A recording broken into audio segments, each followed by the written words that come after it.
Welcome to Dice Legends. This is a Halloween special. It is great having you with us. Yeah. Before we get into the episode, though, we'd like to just run a scene setter to show you the story setting. Run the scene setter, please. Run it. When the world was young, the Ten found they could channel the primordial forces of creation. Followers gathered around them and named them gods. Wary of how their influence was unbalancing the world, the Ten removed themselves from the material plane. But Chila, the Lord of Darkness, of Night and Treachery, begrudged this. He contrived a plan and ensnared 4 humble town guards who unwittingly opened a portal, allowing him to return. And now, with Tila able to rule the world unfettered, the 4 town guards are desperately seeking 7 mythical enchanted items that together make their wielder invincible, and thus stop the evil they brought into the world. This is the story of the heroes of Aratai. Before we get into our next installment of this spooky Halloween special, let's meet our wonderful cast of players, starting with... Hello everybody, my name is Raylin and I play Ha-Kapella, who is level 8 dwarf bard, and today I am dressed up as a Dorgan. Yeah! And you made your costume, didn't you? Yeah. I stayed up until 3 in the morning. 3 in the morning. Beautiful. You're always up till 3 in the morning. I know. Dragon never sleeps. Hello everybody, my name is Longy. I play Lona, level 8 sorcerer. And today I am the one and only, the plumber that is known around the world as no, it's not Luigi. Mario! Luigi, my favorite D&D character, Mario. Yeah, he fixed all the pipes in Aratai. Ronnie, once again, doesn't know who's playing. Hi, I'm Truby. I play a level 8 human fighter named Sully. And I am also dressed as a red dragon, obviously. Obviously. Wait, put your head down. It's Charmander! What? No, I'm not. I'm a red dragon. My name is Monique. I play Nimrod, who is a tiefling cleric. But today I was trying to go for like a D&D elf, but I'm also like a patu pairi here, which is like a Māori little pixie. So Yeah! I love it. That was a nice little pukana as well. Yeah. Hey. I love it. So mess with that pixie. My name is Vahid, and I am dressed up as a goblin. A goblin storyteller. I am not a Jamaican. Weaving a tale of mystery, suspense, and danger. Before we get into the story, though, we'd like to say thank you to our followers. Thank you to our subscribers here on Twitch. We really appreciate you. Your subscribers help keep our channel going. And if you're on YouTube, do hit that subscribe button. Yeah. Do the follow, do the like, do the subscribe, all that kind of stuff. And also we'd like to thank our Patreons. Yes, our patrons are so good to us. Thank you, patrons. I love you. Here's a finger heart for you. But this week, important news, a piece of music is going out to everyone in the Patreons, if you're a Patreon only, right? And the World Builders will have a building challenge for the next upcoming mini-series that we're doing. Oh, if you haven't heard of it, where have you been? And as always, the patrons will be getting a discount on our merchandise. Did you know we have a merchandise store now? What? That's dang right, team. If you want tops like this, Yo! you want tops like this, you can get merch now. Honestly, I've worn my top like 13 times. I love it. They the off-white color is really beautiful. Looks really good on everyone. So go and get it. It's actually really cheap. Fast delivery, delivers fast. Shop local. You know the drill. We got you, team. Nice. We got you. We love it. We love you. We love you. We love it. We love you. We love the merchandise. And we love... What are you talking about? Sponsors! Sponsors! Shout out to our wonderful 9 Realms, one of our sponsors. Of course, if you're wondering, what do they supply? What do they make? Well, just amazing woodworks just like these. Dice towers, you name it, they've got it. And all you need to do if you want to get a hookup, 10% off, just have Legenz 10. Type in that code and you're on your way, creating your own world.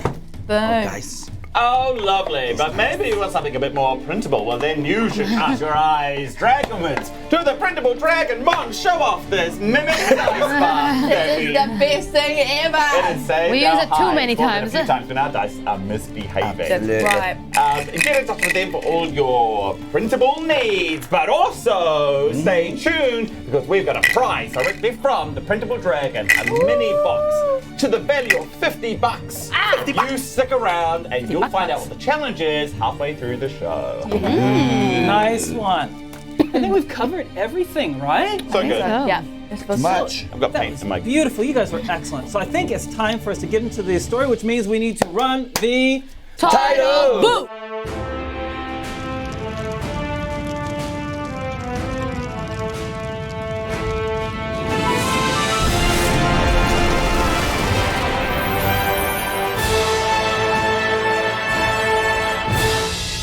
You must get it. Make a remake. Yeah. Yeah, I don't. All We're right. almost there. We're back. Oh, hi. Great. Hey, Oh, What you need? things got somber. things became a little somber. A little spooky. Before we launch into the spookiness, though, we need to hear what happened last week. Oh. Raylene has the honor of doing the recap for us. But she uttered some words just before, some frightening words, which were, whose turn is it to do the recap again? Oh, And Raylene. whenever someone asks that, it's always their turn. Ask Yeah, for the bell tolls. I'm not ready. I'm not ready. let's go. Are you ready? I just Wait. Where's the crap? Pull The crown Fine. is here upon the head of Monique. You can put it on. I put it on, Your Majesty, Queen don't of think I'll get it Recaps. There you go. Oh, wow, my that gosh, looks powerful! Oh, keep it on. That's this It costume. actually goes with your That costume. looks You know, I'm gonna awesome. purposely do bad so that you Oh can. yeah! Oh yeah! Very Okay, helpful. we're looking forward to this purposefully bad recap. Yeah. Okay? Oh, hey, this is good. The expectations are low, Raylene, so you can shoot. Ready? I don't believe it. Tahirua Toru Fa. We start in the marketplace and we see Ha-Kapella and Nimrod are split up from Lona and Sully, who've gone into an hourglass. And then suddenly this Julius Redfist, who is our guest, Dead Aussie Gamer, thank you, Dead Aussie Deg. He was there, and he was like, oh, I like to fight things and like Turunetti, blah, blah, blah. So we were like, I think that we can kill more people than you. And so we did like a little trap, essentially, where it's like we got all the soldiers into one place and got like cows and bulls to run amok and then killed them. Meanwhile, in the hourglass, we've got Sully and Lona who found Narlo, who was the enchanter, the main big enchanter boy, who kept the queen there. Ugh. And they were like, well, we need your sandals, so they yoinked the sandals and they yoinked the thingy, the girdle, but then the tables started being alive and they were like lazy Susan spinning and then like the legs of the table were going and like Sully was getting beat up, but yeah, we finally got them together again because we smashed the hourglass at the same time. That was pretty good, I missed the actually. last That was part. on time. At the I don't same even know time. what happened at the last part. You missed the last It was scene. the A team and the B team. the B team. treasure hunter The treasure rival. hunter. Yeah, and then we all started going off at each other because you started going like, you know. Excited to fight. Yeah, and then I disappeared. Yeah. Sick. Nice work, Nimrod. Queen Nimrod.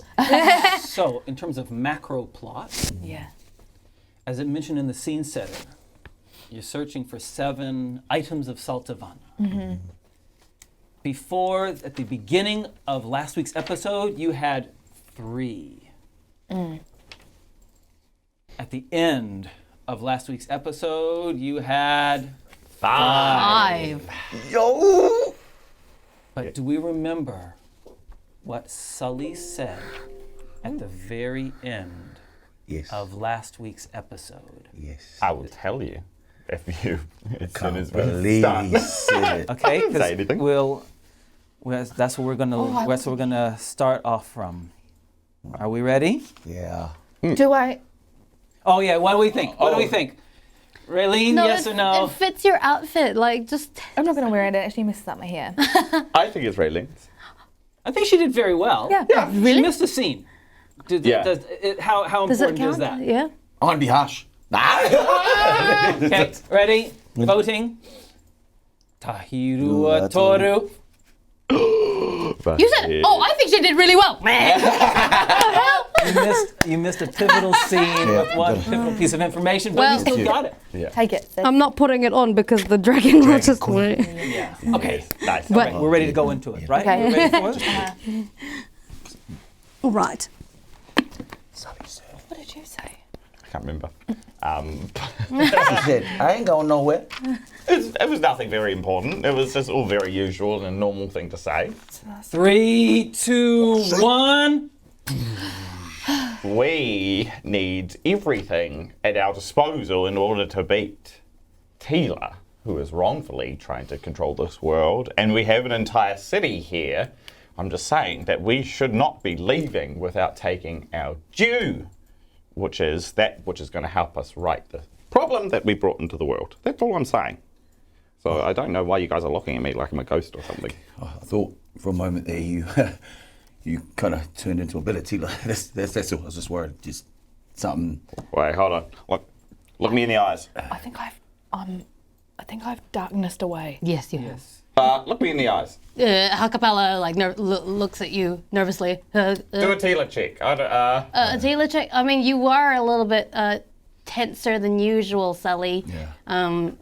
Yeah, I don't know. Maybe just a bit wound up from all the fighting. Are you sure? Yeah. You've got all.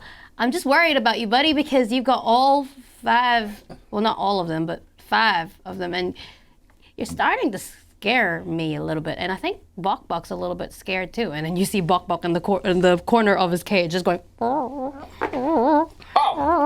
How does it all feel on you? It seems to be a lot of responsibility to carry. I mean, do you want one of us to maybe carry a few? I don't think that will be necessary. I don't, frankly, think that you're up to the task, Lona. You know, we tried this before. You couldn't handle the sword of Aratai, so I think this is going to stay squarely in my hands. But you really think we should stay here longer? That's what you said, right? well, there are undoubtedly things we can take from here that will definitely use us in the fight against Tila. So, got to admit, securing the braces and the helmet should be our top priority. Or we could take them now. Are the rest of the gang, like B team, still around? We've held person Julius, Okay. from what I remember. So, you're standing in the marketplace.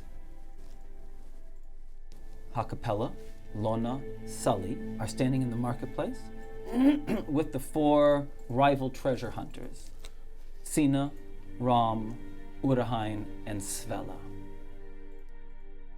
Nimrod had faded into the shadows and had disappeared. Did that guy die? The hobgoblin, Julius, comes out of the enchantment that Ha-Kapella had put on him to freeze him, to petrify him, basically. He comes out of that and says, well, you seem to have things in hand, and starts backing away from you. I will take my leave, and starts backing away. Don't forget I killed more people than you! Ha-Kapella is just, yeah, she's just wanted to point that out to him as he leaves. Okay, thank you. Nimrod, you had hidden in the shadows. I want you to make a perception roll, please. 6. Thank you. All right.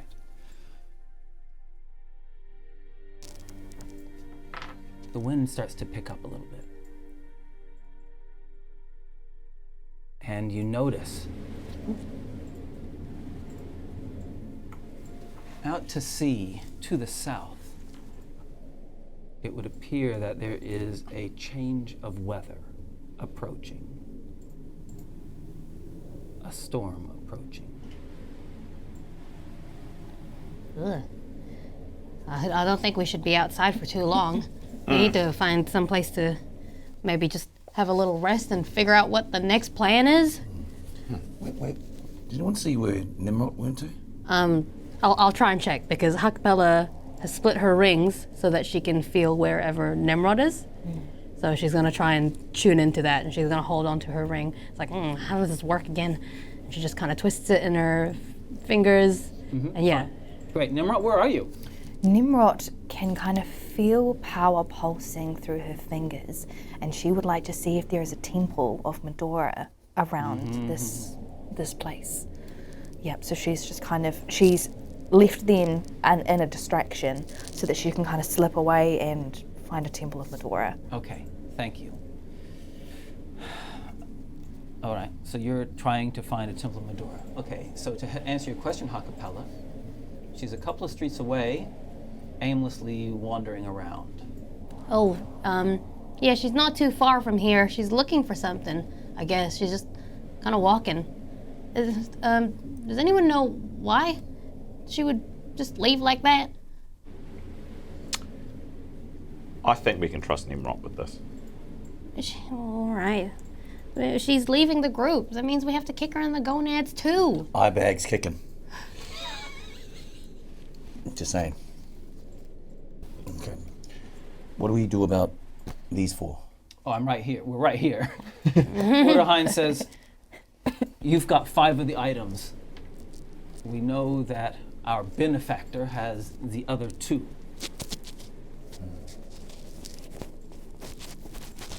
If we can... The lives of our family members are in the dragon's hands. We need to... Take it from the dragon.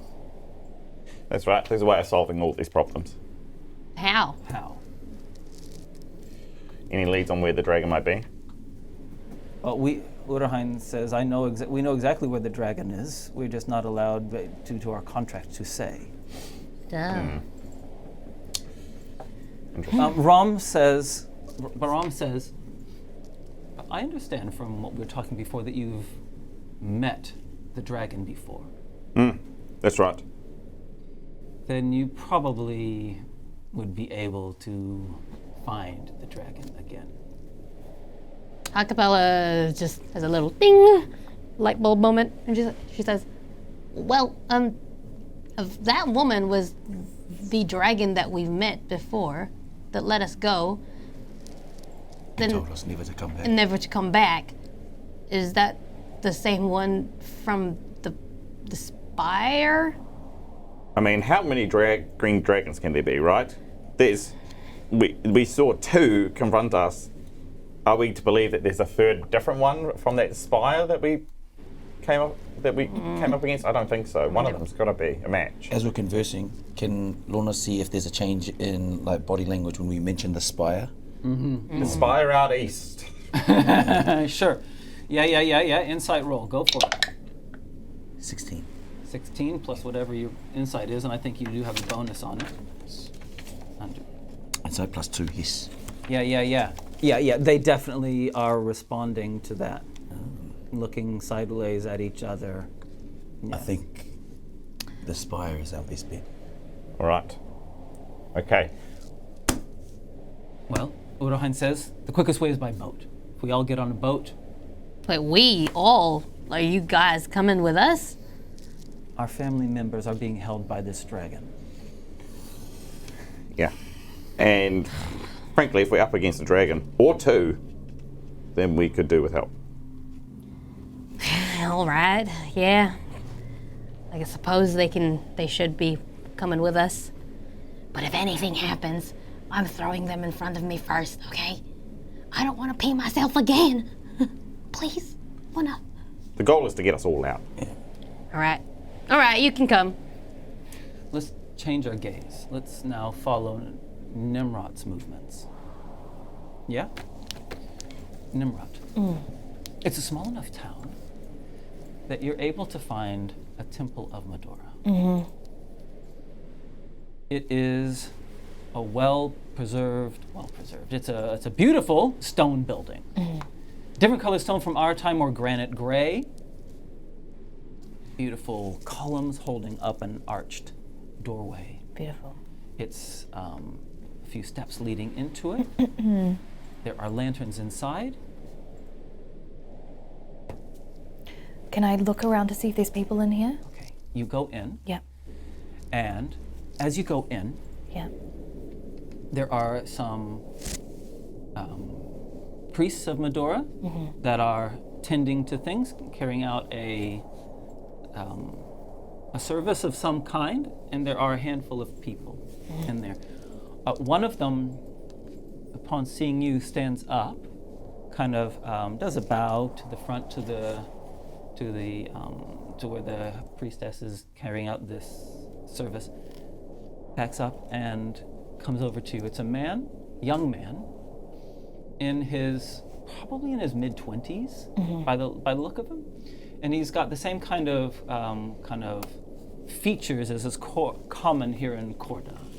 Brown eyes, kind of olivey complexion, dark brown hair with a bit of wave in it.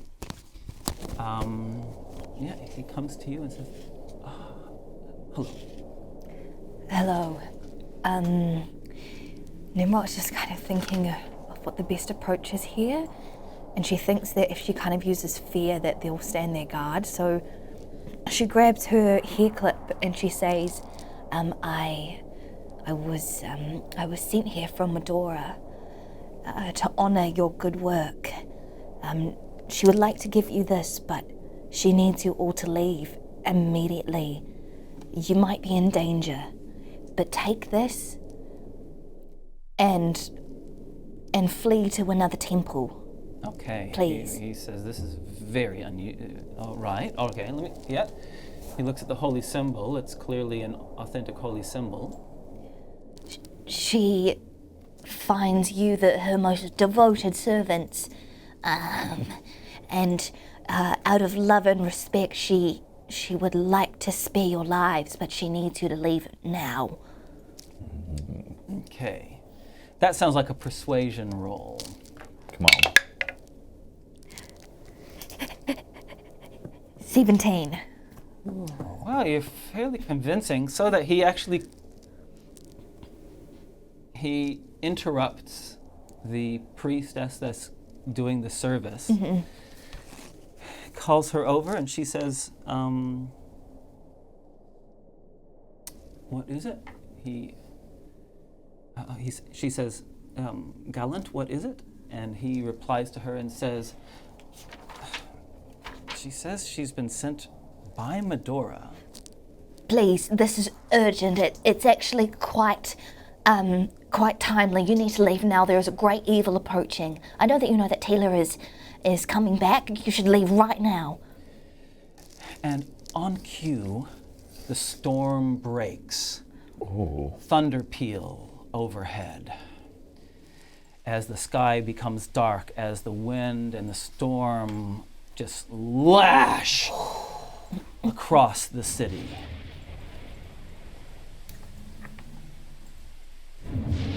Take everyone, now! This is very strange. And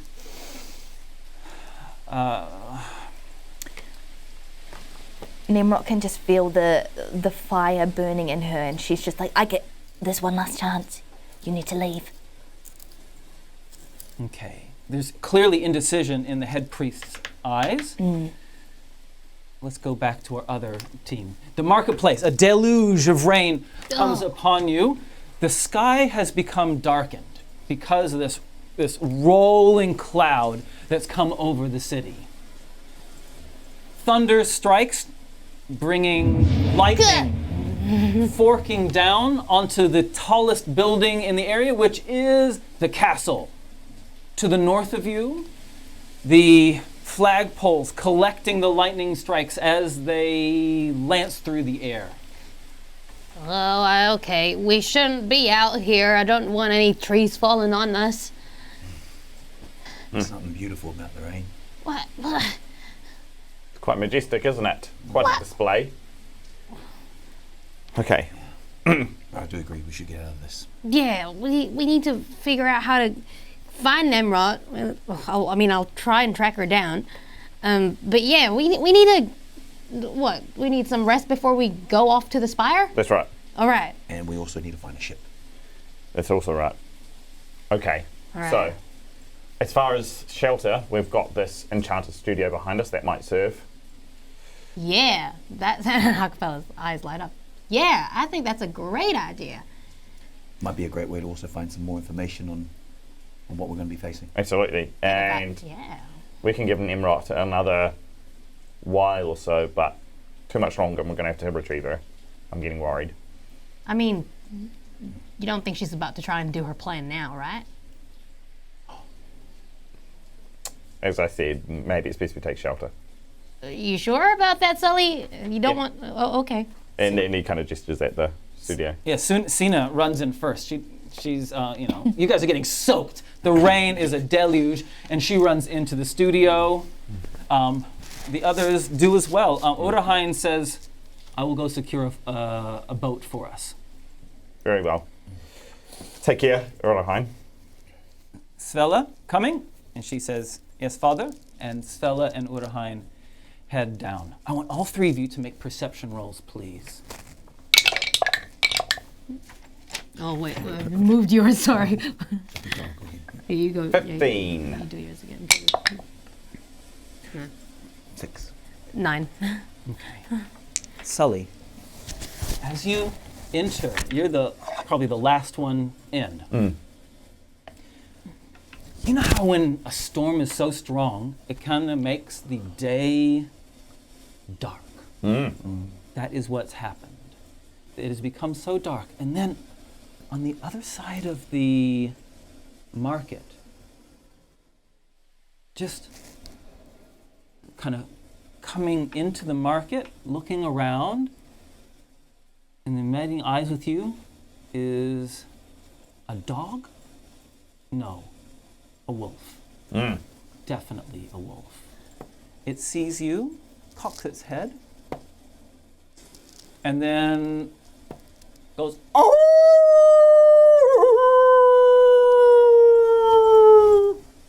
And then there's an answering call. These are brave wolves. This close to the doorstep of a city. What'd you say? Did you say wolves? Yeah. They shouldn't be this close to buildings and civilization. And where there's one. There's many. I didn't realize this place had a wolves thing going on. All right. Ooh. Yeah, Nimrod's got a good minute before we're going to go out and retrieve her. Nimrod. Speaking of Nimrod, that's an excellent segue. Thank you for supplying that. In the temple, right after the thunder, Yeah. you hear a wolf as well. And I would like you to make an insight roll for me, please. Oh shit. 16. Okay. The young man standing near you kind of becomes a little bit more stiff. And his hand goes to his side, and you see that he's wearing a sword. And he says, we have to close the doors. This isn't safe. Why?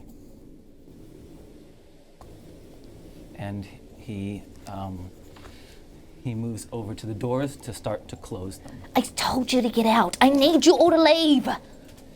And he says to you, I believe you. But, and turns to the sister and says, Sister, do you have any way of knowing what is best? She says there's danger for us to stay. I know there's danger out there. They're wolves. They won't come in.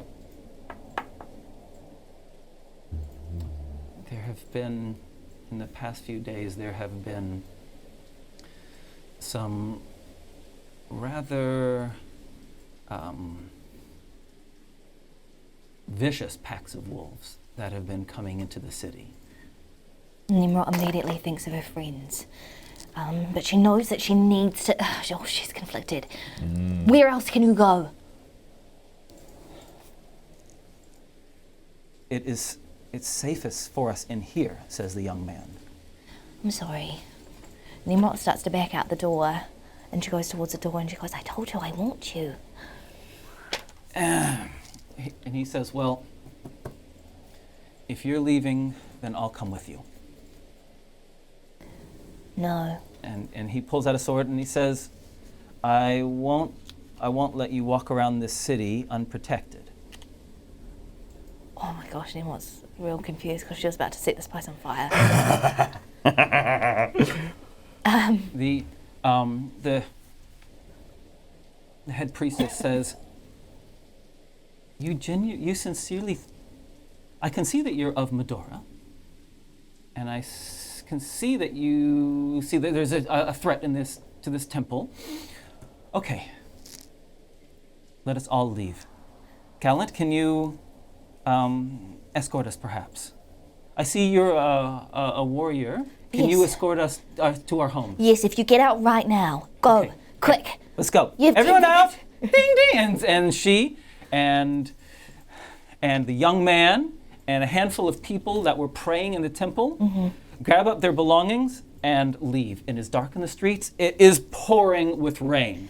Lamp pulls out his sword. It is a very nice sword.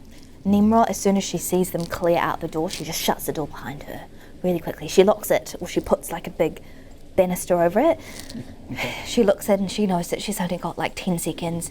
She can just feel something pulsing in her veins. She feels just like this utter pull against doing this. But she looks up into the middle of the temple and then she just lets out sacred flames, one after the other, at her hands, until it lights on fire. Until it lights on fire. And she can just sense, she can sense this in her veins. She can see underneath her purple skin just the gold like creeping up. But it doesn't feel, it feels powerful, but it doesn't feel like she wants it to this time. And and it's crawling up and it's going up the sides of her neck. And then she pulls away from the door and she exits out of it. Flames start in the temple. Of course, it's raining on the outside of the temple. And make sure that everything on the inside is on fire. Yeah, and you close the door behind you.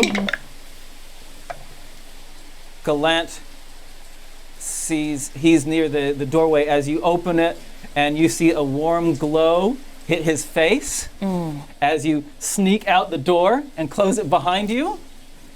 And he looks very confused. Meanwhile, back in the studio. The studio. Ha-Kapella is sitting while they're waiting to see, while she's waiting to see Sully's decision on picking up Nimrod and rescuing her. She's found a book about enchanting as well, and she's just kind of reading it and waiting. She's nervous about it. She's keeps her eyes keep flicking up to Sully's, but they don't meet. Looks down, looks to Sully, to Lona to see how he's doing. Looks down, and she's like looks at Bok. It's like, and then she can't help it. She's trying to find Nimrod right now as well. Okay, she's been stationary for a while, and you've got a sense of exactly where she is. Yes. Oh. I think I should share that Nimrod is at a temple of Medora. Where? Just a few streets away. Which direction? I think I could sense it. I think I could recognize some of the buildings if we walk maybe towards the west. I don't think it's a great idea to move out of here. You two don't need to go. I'll go. No, it's all right. We can come. It's all right. It's just 2 streets away, right? Yeah, I think so. Easy. I'll go out. Are you sure, Sully? You don't need any backup? Like it's a bit scary out there with those wolves. Wolves, you know. And other than that, it's lightning. And what are you going to do against that? Huh.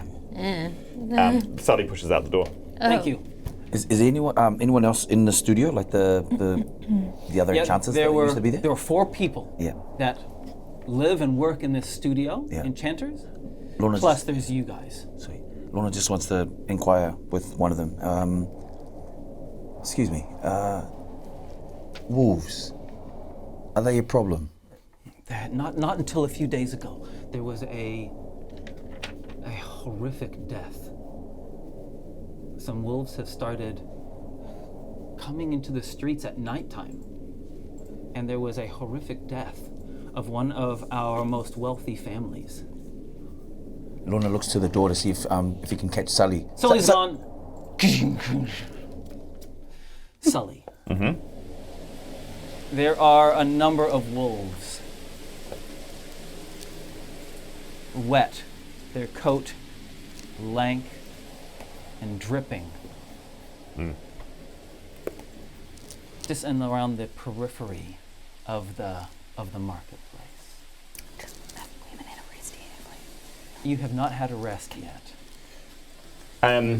Sully's mother taught him the nature of wolves, and that right now he feels confident that they're going to stay at a distance, and they're only going to really pursue him if he runs. So that's kind of the thought occupying his mind, and so that's sort of the armor that he's wearing as he just moves through the street. So he kind of regards the wolves, not with disdain. They're still, to him, dogs, so but he kind of just eyes them almost respectfully, I guess, and is moving towards where he thinks the temple is.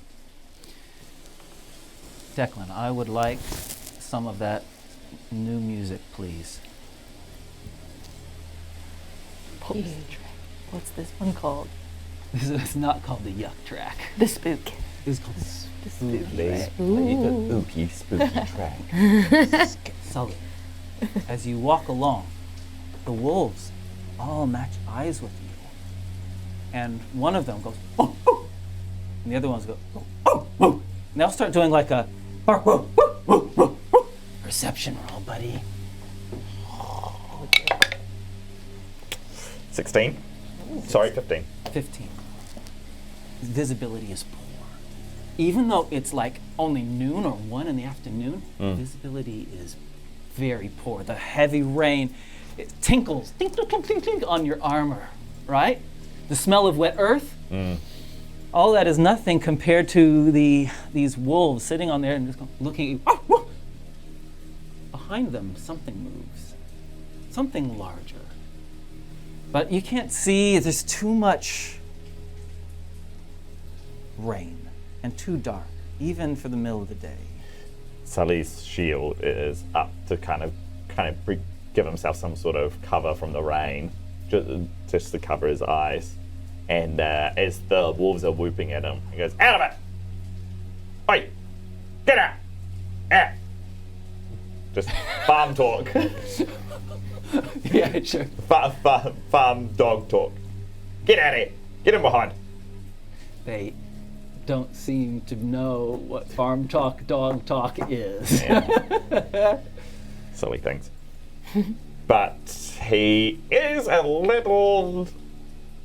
He is curious. Is like, that was a bigger shadow. Oh, that's strange. I don't think... Sully's not too worried, though. That did make him pause for a second, but Sully feels very armored and capable. So he keeps walking. Meanwhile, back to Nimrod. The young man, Gallant,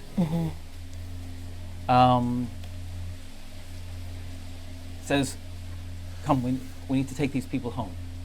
Nimrod walks straight past them in the direction of where she thinks her friends are. Okay, well that's not hard for you. You've just come from there. I need to leave. She says, "The safety of these people. I can tell that you're a fighter. The safety of these people." Where? How close do they live? Well, the faster you help, the faster we get them home. Right, hurry up! Let's go! And you start heading to the south. Nimrod tries to send a message and see if she tries to. She's 100 feet. Will she be 120 feet away from Sully? Way further away. Yeah. She tries to send a message, and she can't get through to anyone. So she just follows around with this guy, and she gestures for everyone, like, "Come on, quickly!" And she follows. It follows. Yeah. Okay, it's dark. They've taken one of the lanterns from the temple and head down into the south. The south is the area that was burned by Tilo, right? They're only kind of hulking a hole. That's not the word I'm looking for. Holes, the husks. Thank you, husks of buildings. Yeah. Some of which have been repaired, so it's like a shanty, a burnt, charred shanty. Perception roll. 5. Okay. As you're going along, Gallant says, I thought you were from Medora. Me too. What did you do in there? I saved your life. Come on.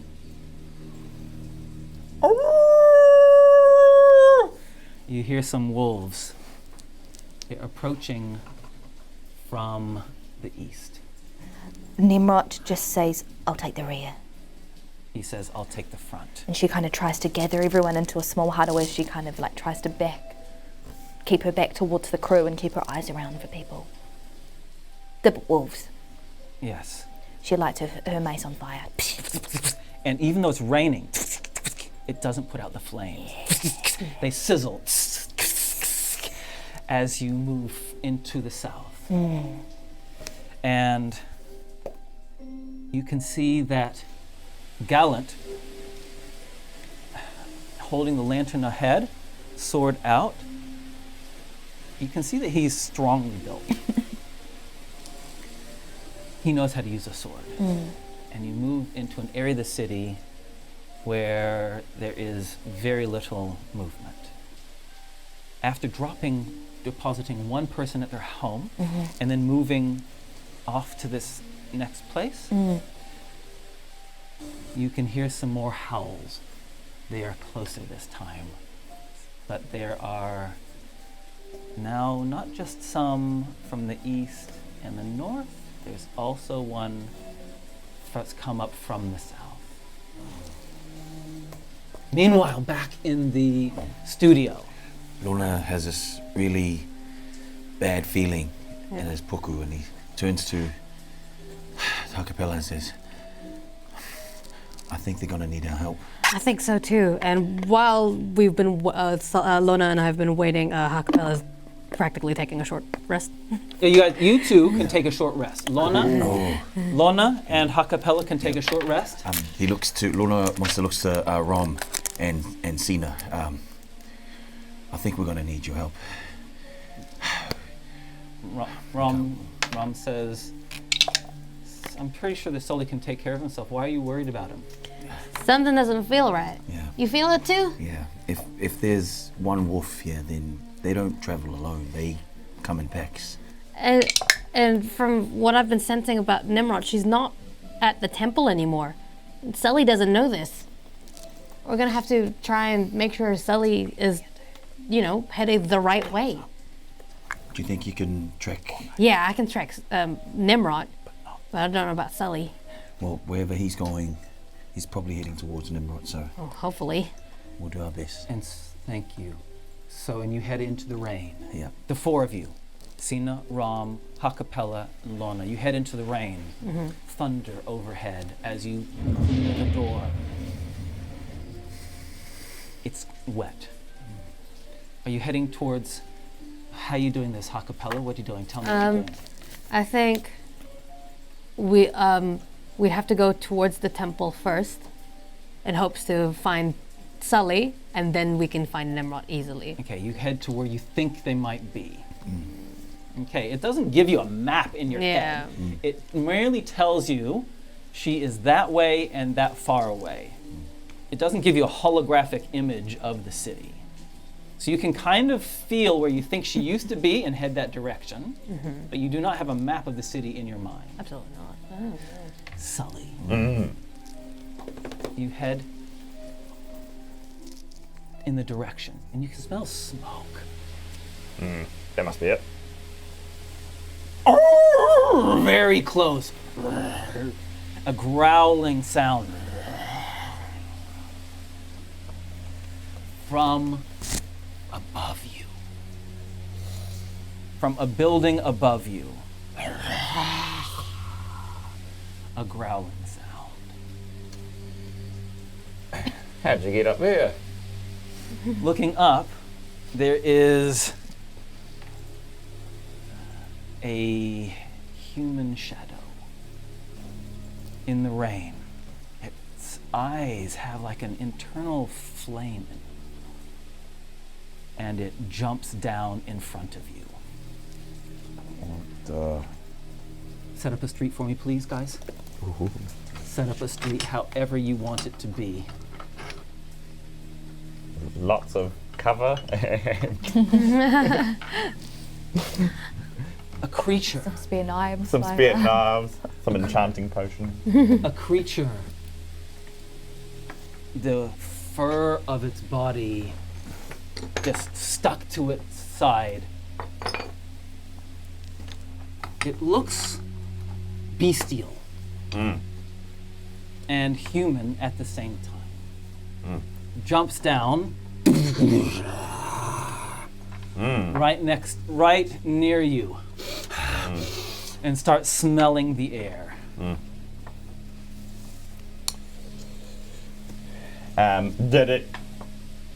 Was it me that seemed to provoke him coming down to the ground, or does it look like he's on some other mission?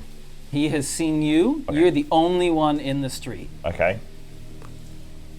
As this thing hits the ground, he says, hail and well met. And it launches itself on you. Gracious. And it launches itself on you and tears at you with two claws. Ooh. Oh no. 17 Miss. and 11. Both of them just fall upon the breastplate of Stoltivana. Hey now! And then as one of them misses, as he swings wide with one of them, he is jumping up with his spear of Stoltivana at his sort of armpit. That is a 17. A 17 to hit. You hit. Oh, yes, that's good. And then in comes, hold on, what's my riposte damage? I think I add my superiority dice, yes I do. Great, so that is 21 points of damage. It sinks right into its flesh.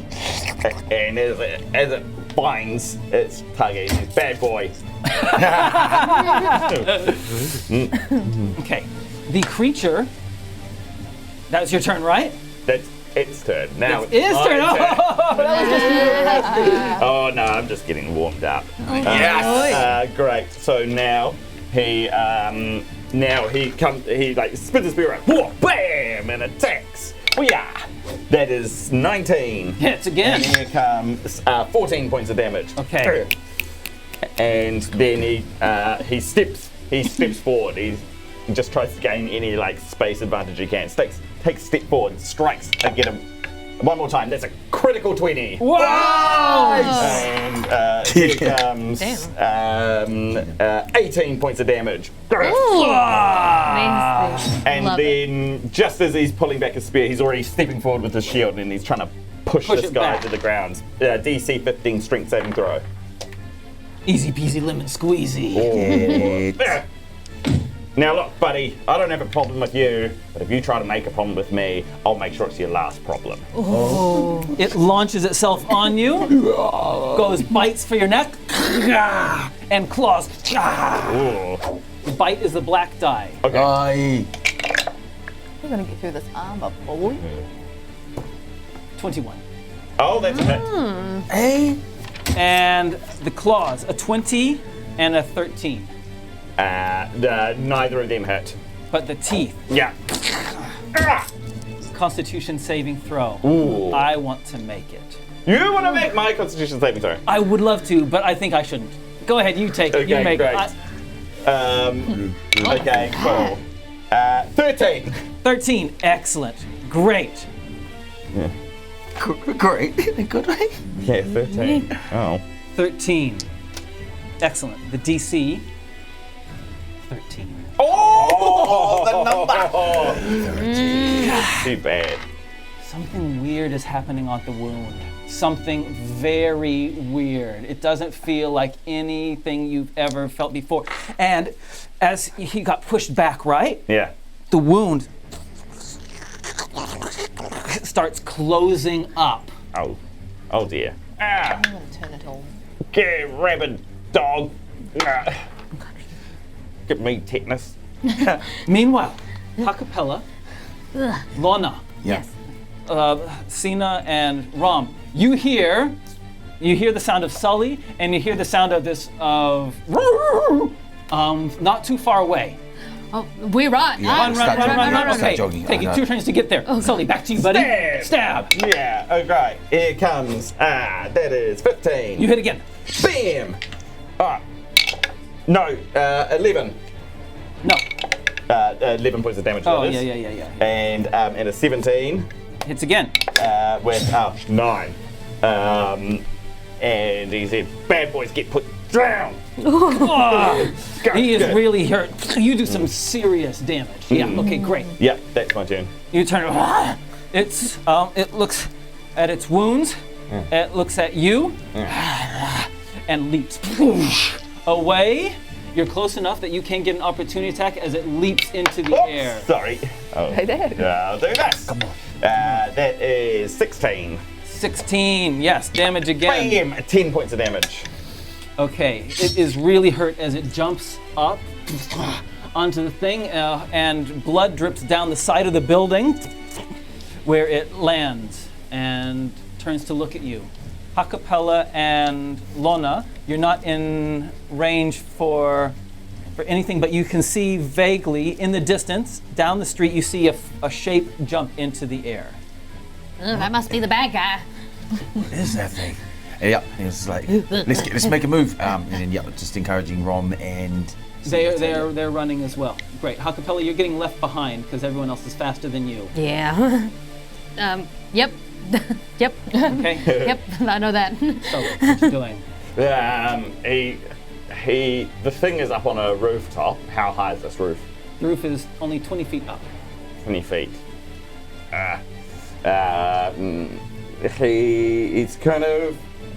He's not so concerned about that thing anymore. He's just kind of worrying at the wound that's on his neck, and he's saying, ow. He doesn't fancy his chance of getting up there. He doesn't particularly want to pursue. So he just kind of locks eyes with this thing. Okay. It goes, growls, and steps backwards out of sight into the rain as Ha-Kapella, Lona, Sina, and Rom run up to you. Go. I'm almost there. Yeah, I'm all right. Are you sure? Where'd he go? He's up on the roof in some way. Wait, what was that thing? I have no clue. He looked kind of like a bit like a wolf, but also a man. A wolf man? Yeah. Oh. Wolf man. How's Ha-Kapella sees the bite on your neck? Oh, man, bro, you look so right now. Like, I'll just quickly heal you. Heal. Oh man, 2 + 3, 5. Thanks. It's not much, but it's honest work. Yes. Well, thank you very much. It didn't get me too bad, but it just feels kind of tingly. Look, And there's kind of wolf slobber around it as well. Gross. Yeah, just normal. Looks farm contagious. mucus. Guys, I have not been able to find Nimrod. Well, Nimrod's not at the temple anymore. Oh. Yeah, that's why we went to find you. Oh, okay. I'm trying to find where she is exactly. Yes. Okay. I can smell burnt pieces. Yes. Husks. Can we see some flames Okay. from where we are? You can smell some smoke. You must be pretty close to whatever's burning. I really hope that's not a temple of Medora. Only one way to find out. Yeah. I've got bad news for you, buddy. Yeah. Let's go back to our favorite pyromaniac. You are completely soaked now.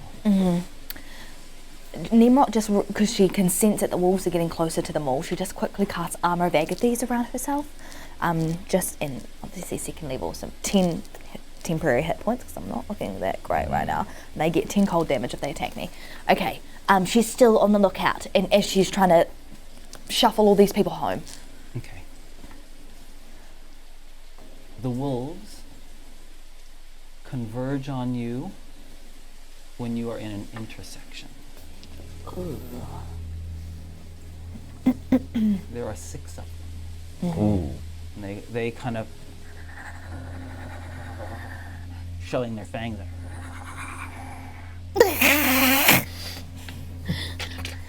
She doesn't really know what to do. She's trying to she's trying to monster them away. All right. You can try an animal handling roll if you want. I don't think it's going to do anything, but 20. Are you sure it's not going to do anything? At the same time, she flames her eyeballs, and her whole being starts pulsing. the wolves start backing away. The one who's like the alpha starts backing away and goes, turns around and scampers off. Nice. Oh my gosh, I can't believe you just did that. Peril. Gallant turns to you and says, "Wow, you are something else." Yeah. Right, let's get these people home.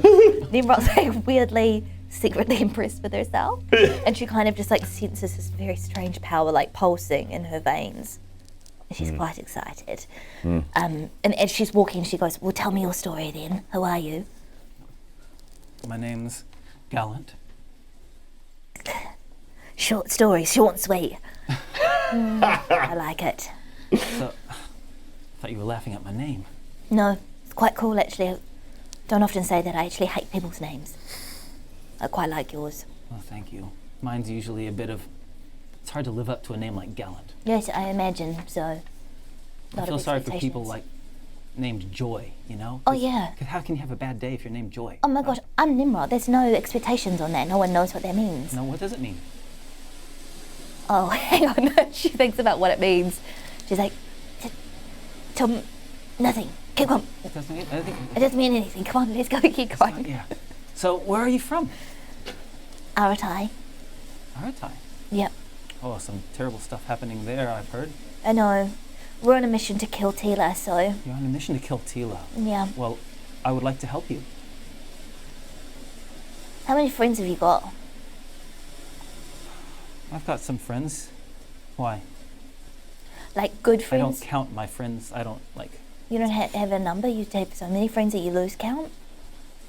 It's like it's like a hill. Yeah. On the top of the hill, there's the ones that you're closest to, right? Yeah.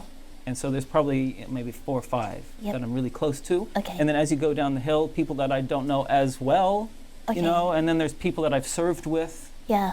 You know, and people that I'm just acquainted with. Do you like all of them?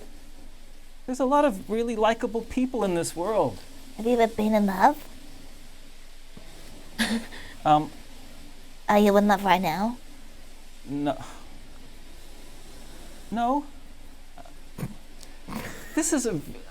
Ha-Kapella senses questions after questions. Are you right? He pauses for a moment, holds up the lantern and says, "I don't think I've ever met anyone quite like you."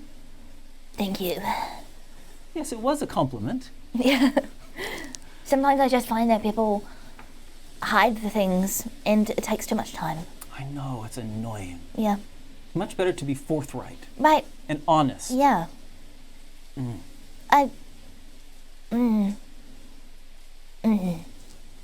You've reached the second house. Okay, great. Okay? By this point. All right. And the wolf howling has disappeared. Yeah. And as you start heading through the rest of the city. Over back to you guys. All right, it's getting stronger of the smell of things that have been burnt before, but it's been burnt for a long time. So I think maybe towards the south. Okay. Yeah, where Tila burnt all those they're equivalent to the stacks. Yeah. Sure. Let's head there. Okay. She's asking a lot of questions right now too. I feel it too. There's lots of questions. I don't know. I can't quite sense that. but there are people around her. I don't think it's a threat. Questions doesn't imply immediate danger. I guess so. Right. But there is danger lurking, so we better make We a move. gotta go down south. Hey, the moral of the story is, following the kind of little beacon of light in your mind of where she is, you're able to go on this kind of winding path around the city. You're aware that you're kind of being trailed by a small pack of wolves throughout the entire time. But after about 45 minutes of going in these random directions, you managed to meet Nimrod and a young man. They're just soaked. You're all soaked, and they have they're standing outside of a house. Nimrod, is that you? Hi. Oh, girl, where have you been? Thank Sorry, goodness. I was going to come straight back and find you, but we had to put these people to safety. There's wolves on the street. Yeah. Yeah. Ha-Pa! Lona just wants to kick Nimrod right in the gonads. Can I make a save? It was a surprise attack. Make it at advantage. Okay. 14. Plus, you don't get any pluses for your. That's a 13 because you're -1 on strength. What's your armor class? 20. I like immediately see, I can kind of like sense this like sneaky almost, and I just look straight at Lona and I just go, sacred flame. Not to his gonads, to his shoe. Like as it's about to kick me. And Lona's going, "Ah! What the heck? You left the group. You're lucky it's raining, buddy, because now the flame is all out again. Nimrod looks at this guy and she goes, how long have we been talking? 45, half an hour, 45 minutes? Do you think it's too much to like call us friends? Like, what do you think? Sometimes when I call people friends, they almost act surprised, and I don't want to be, rude or presumptuous. But I think we're friends. He says, kind of blinking to get the rain out of his eyes. this is our friend Gallant. What? Who? The rain is so loud. What? Gallant. Gallant? Gallant. I don't like him. Gallivant. Gallivant? Gallant. Gallant. Gallant. Gallons. We're just making sure that everyone's safe, and then we should go. It's quite a Yeah. lofty name, isn't it? It's lots of expectation to look up to. Indeed. I think there's Cena. wolves following us. Cena, do you have a spell that can, I don't know, make an umbrella on us? Like, God, Nardsy. What? Yeah, Cena's here, by the way. And Rom. There's a lot of friends. Never been in love though. We need to get out of the rain. What? I think I'm going insane. Oh, I think we need to get out of the rain. Good idea. It's really good to train. Okay. All right. Gallant says, where are you, to you, Nimrod, where are you staying? Well, we don't have anywhere. We're taking a boat. We were actually at the enchantment school, but we're waiting for Urahine and Svella to come back with a boat. Yeah, that's right. But I think they got killed by wolves, probably. Who knows? Hopefully. Is there some shelter around? Is there like houses, a hut? Which we There are houses around. You can stand underneath the eaves of a house. Yeah. Where's your house? My house is to the north a bit. We've got spare rooms. Should we have a sleepover? Yeah, okay. Any port in the storm, I guess. All right, lead the way, Gallons. Hey, okay. So, how are we gonna tell Urahine and Svella where we're going? Asked Maybe Rom. we just don't. No. They're going to be down by the wharf. And they're going to secure us a boat for passage later, which we will need. And also, I don't want to leave them behind. They're treasure hunters. I'm sure they can track us down. Somehow they're always tracking us. What's the fastest way we can get a message Cena. to the studio? Cena tracks people. Looks right at Cena. Yes, I track people, she says, but that doesn't mean that I can make them track me. Yeah, but you can track them and then we can get them. It takes 10 minutes to do this. This is crazy. I don't like being in the rain Go like to this. Dylan's house. Oh, is it because And your then hair is check getting them. too wet? Ugh. Oh my gosh, stop yelling, Ha-Kapella, stop yelling. I can't hear you. Oh, stop! Rom, look, you're the only one that I would possibly trust going on their own right now to the Enchanter's studio. Do you think you can make that journey and just drop off a message or something, just tell them where we're going to be and come back to us as soon as you can? Yes. He gets the directions from Gallant of where Gallant's house is, and he heads off by himself into the storm. Are you sure that's safe? We never let people go off by themselves. If Svella and the other two are going down to the wharf to look for a ship, should we just go head down to the wharf and see if we can find them and In take the rain? and take shelter on a ship? We're not going to... Hey, hold on. We just need to choose one plan and stick to it. I like the sleepover idea. Bok Bok is getting terribly cold right now, and you just see. We don't know if we've got a ship yet, and I think we all need to rest, even if it's short. Yeah. Lead the way, Gallons! What his name is Valens. Hey, great. Okay. Next scene. You are out of the rain. You're in Gallant's family home. It is a very nice house. It's a very nice house you have here, Valens. It's Gallant. Yes. Oh, my bad. I thought it was Gallons this whole time. Yes, it's Gallant. Do we have a fire nearby that we can... Yes, All right. of course. Mother, I've brought some guests. Oh, he lives with his mum. Oh, he's a mommy's boy. I respect that. I don't actually usually live here, but my troop is on leave, and so I'm staying with the family. I think that's very smart. Saves money. Yeah.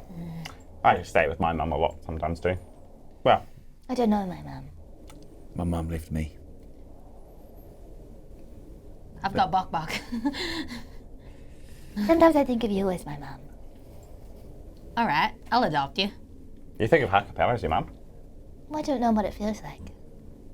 It's pretty similar. I'll feed you, you braid my hair. Yeah. That's what mums do, right? Yeah, I read about it. You're my mom, I'm your mom. We could be each other's mama. Okay. I can be your daddy. Did you want me to be your mum? No, I've got a good relationship with my mum. Okay. Sorry. Sorry. It's okay. Ha-Kapella Sorry, wants to Bru. find where the fire is and just start Okay. warming herself up warm and is- Bok Bok. Not too close, buddy. Not too close. Hey, Do you really think Lona's the dad?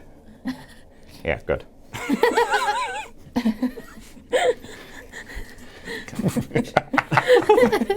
short rest. Feel free to have a short rest. Spend I'll do some hit dice. What is it again? The sixes or the eights? 8. Your 8-sided dice Let's for a go. cleric. Eight. 6-sided dice for a sorcerer. Oh, for one. come on. Oh, come on. Plus the Constitution modifier. Beautiful. I'm On each time or just. Oh, yeah, nice. Oh, heck. Never mind. Never mind.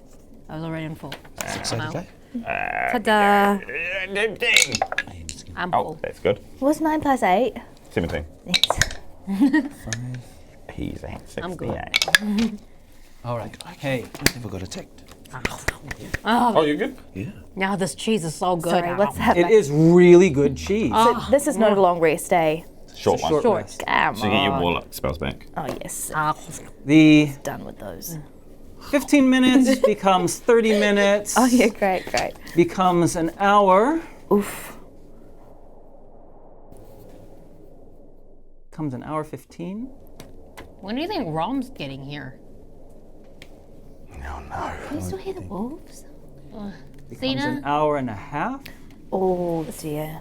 Cena is nervously pacing, looking out the window. And finally, there's a knock at the door. Ha-Kapella drops her enchantment book. Oh, I'll get it. This is. Please rest, says the mother. Says the the mother goes to the door, Oh, okay. and Rom comes in. He's soaking, Oh. and he's carrying Svella. Svella is missing half of her arm. There is blood dripping out. Her eyes are open. Her mouth is open. There is no movement in her body. Quickly clear the table. Nimrod rushes over to her and she grabs, she pulls a bit of cloth off her and she tries to tourniquet the the wound. Ha-Kapella is at Svella's face going, Svella, are you, come, stay with us, heal? And she tries the healing word, and it tries, let's see. Wait. Before you do that, Nimrod just tries to spare the dying. Oh, okay. Just because it's a cantrip. Okay. Nimrod just touches her and tries to spare the dying. Nothing. Ron, what happened? You doing your healing word? 4 plus 3, Thank 7. you. Great. Nothing. Rom says Heal. he slumps down into a chair, wipes his face, and says, I got to the docks. Took me a while to find her. Where's Just your... this, I don't know where Urhain is at all. But there was just this huge pool of blood around her. Something's attacked her. And you can see there's definitely some kind of claws and bite marks on Svella. Oh no, the wolves got to her. What? Did you see any wolves on the way here? No. Oh, Nimrod feels very, very strange. She kind of wanted them to die, but now that she sees that they are dead, she realizes that they've been with her for such a long time that maybe they were her friends after all. We need to go find Urhain. Oh, really? She's really trying to check Svella and Svella is she's gone. gone. She's cold. She's dead, Ha-Kapella. I didn't think she was actually gonna, get attacked. She's a strong girl. Gallant, where can we put this body?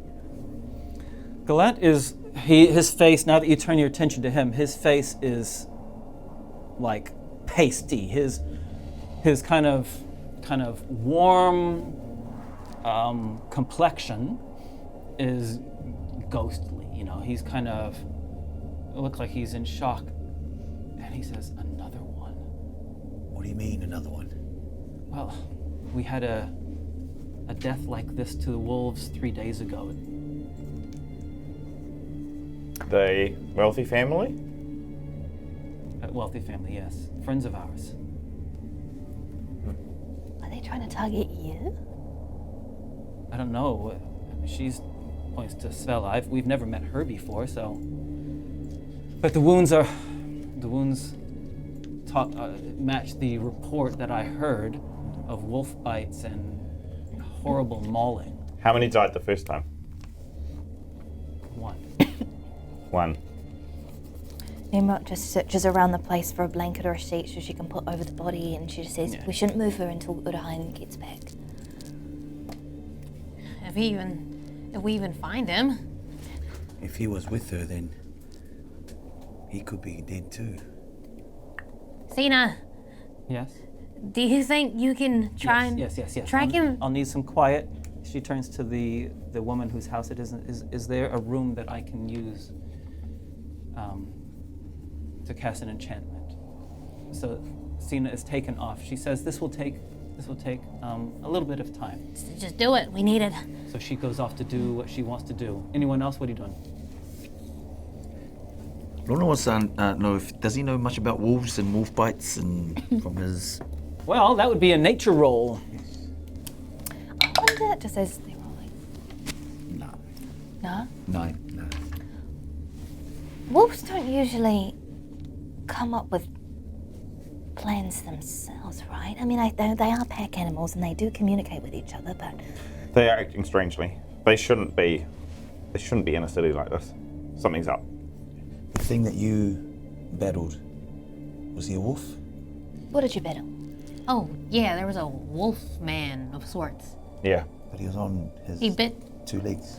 Part man, part wolf. And he jumped to the top of a building. He's extremely athletic, whatever he is. Nimrod immediately inspects the wound. I should have told you sooner. I'm sorry, I forgot about it. It looks horrible. It's a big bite mark. Yeah. Can I sense anything coming out of the wound? Anything kind of like, can I feel down the carotid arteries and feel if there's anything like going down there? Yeah, sure, that would be a medicine check. Okay, try. I'm making so many pretend medical terms. I love it so much. You're the expert. A 21. Ooh, she is an expert. He, look, the wound, to your expert eyes, you've been trained in this. Poison. To your expert eyes, he's wounded, Yep. but it doesn't seem anything more sinister than that. Okay, it's just a nasty wound. Okay. A horrible wound, it needs to be cleaned and packed. Okay. Yeah, we have a bad dog every now and then show up on the farm. I think it's a bison, look at that, right? Yeah, Nimrod immediately goes to the kitchen and search for kind of like some alcohol or something. Sully's interested in rom. And like just tries to take his measure. I mean, he knows that rom comes from a different world. He's sure he's used to seeing people die. But he says, thanks, Rom. I think you're the only one who could have done it. Yeah. Well, Sully, I think it's up to you and me to go find Urhain. What? Yeah. Ha-Kapella over here is like, wait, are we splitting up again? We can all go. Nimrod comes out and she goes, we don't split up. Not right now. Not while there's a pack of wolves out there. Us pack, them pack. 18 pack. 18. They're at least a D-team pack. Yeah. Last place was the docks. And we do need a ship.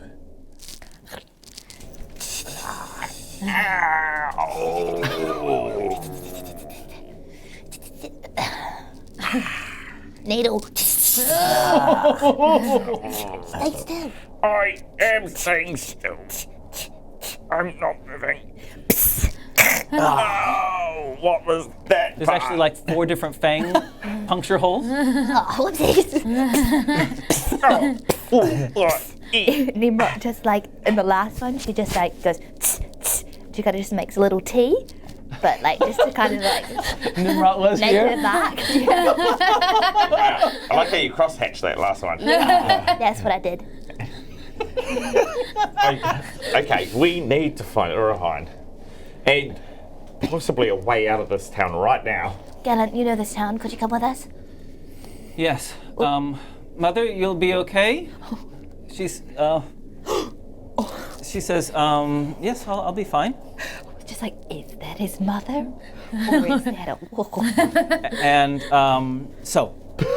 Stop looking at her like that. Cena's still, Ha-Kapella, yes.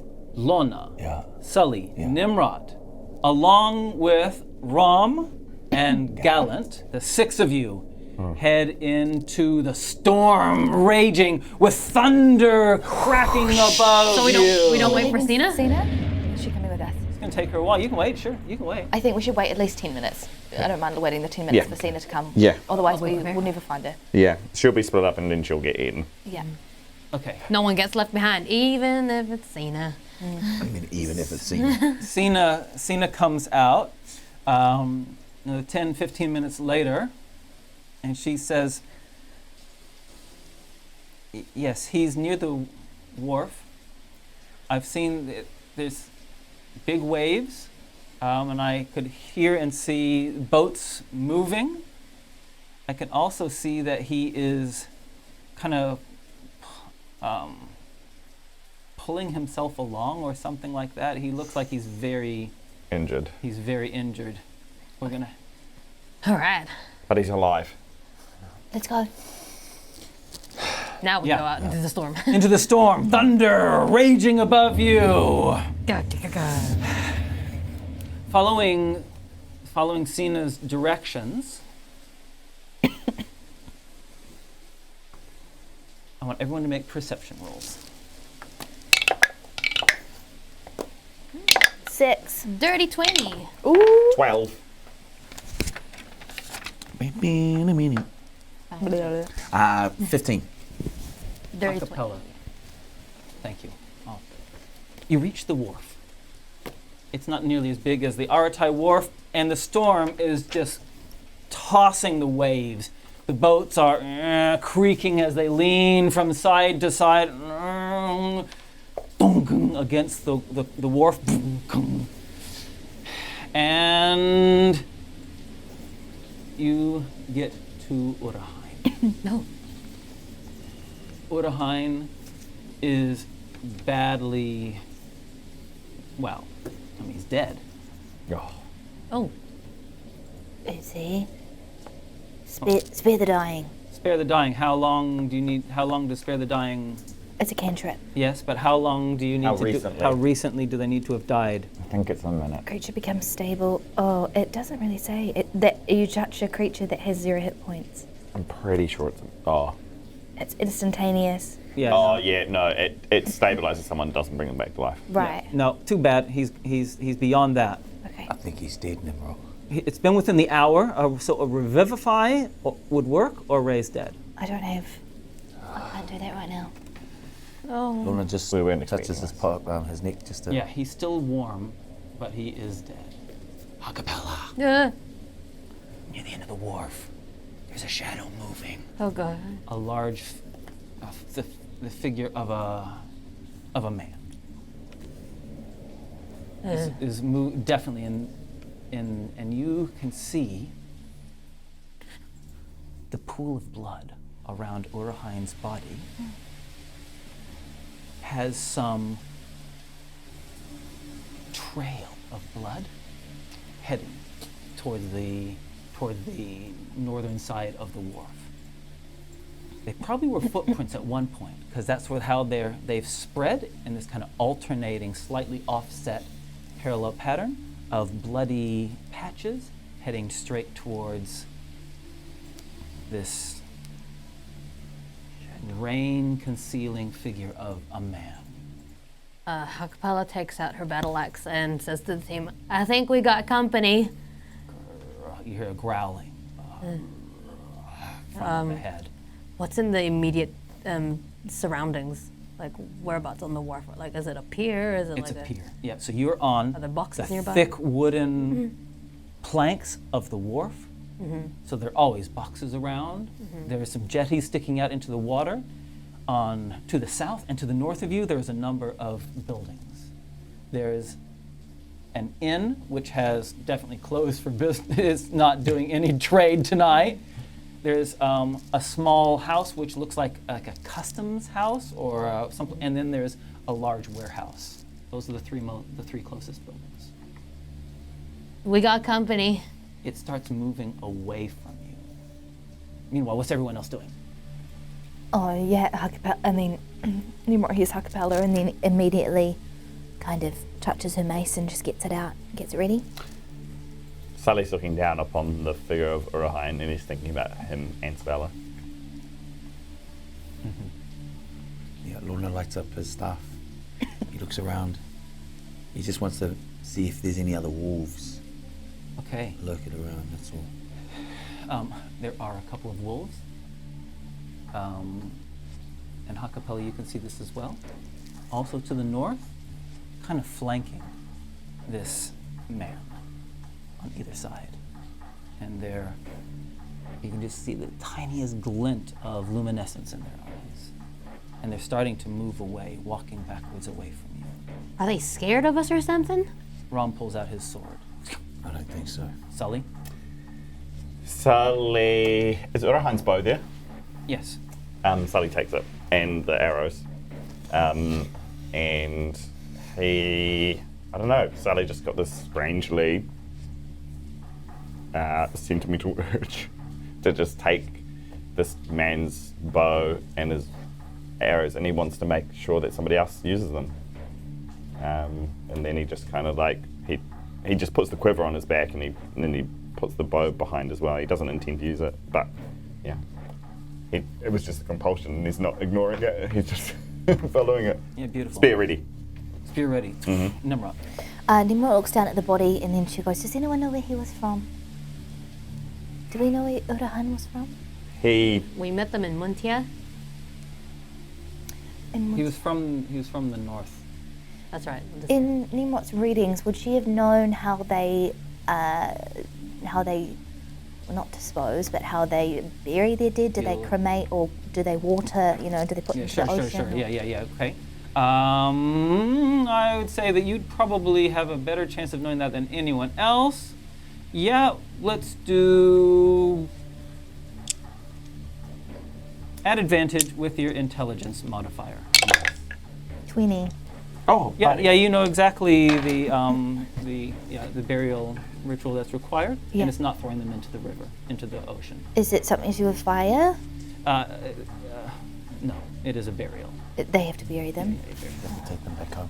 Rom starts walking towards, and he says, Sully, I Yeah. can't do this by myself. Yeah, I'm ready. Sorry, on. And Rom goes, "Rah!" and starts charging towards the beast. Ha-Kapella, what you doing? Ha-Kapella, you said there was a customs house nearby? Yes. And some boxes and stuff? Ha-Kapella's just lets everyone else like run first, and she just takes off her backpack and she just puts him there and like covers him with some things and just goes, "Okay, buddy, Mama will be back soon. Okay, just be a good boy." And then she goes, "Ah!" and runs. Okay, thank you. Lona fires out a magic missile and wants to split it. Split it to half. So he wants to hit the two wolves. Hit the two wolves. Okay, Yes. roll those 3d4 2 times. Yeah. Look at those beautiful dice.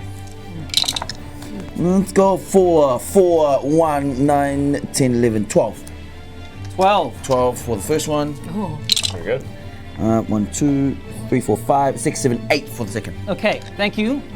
All right, great, thank you. Sully, Running alongside Uncle. and you pass him. Yeah. Because you're fast with your Oh, with your with sandals. sandals. He kind of looks over his shoulder as you overtake him. Yeah, and he says, "Keep up, Unc." And then I don't know how far away these things are. Yeah, they're it's going to take you. You won't reach them this turn, but you get close enough that you can definitely see it's the same wolfy figure as you had seen before. Yeah. Okay. One of the wolves falls dead as the 3 magic missiles smash into it. Okay, Nimrod, Do I see any dirt around? you're on a wooden wharf. She just says, "I'm so sorry," to Urahain, and then she just like very gently lights his body on fire, and then also just as a like to try and repel the wolves from that side of her. Yeah, but she's a bit delicately, and then she just looks straight at the big wolfy beast. How far away is he? The big wolfy beast is 120 feet away.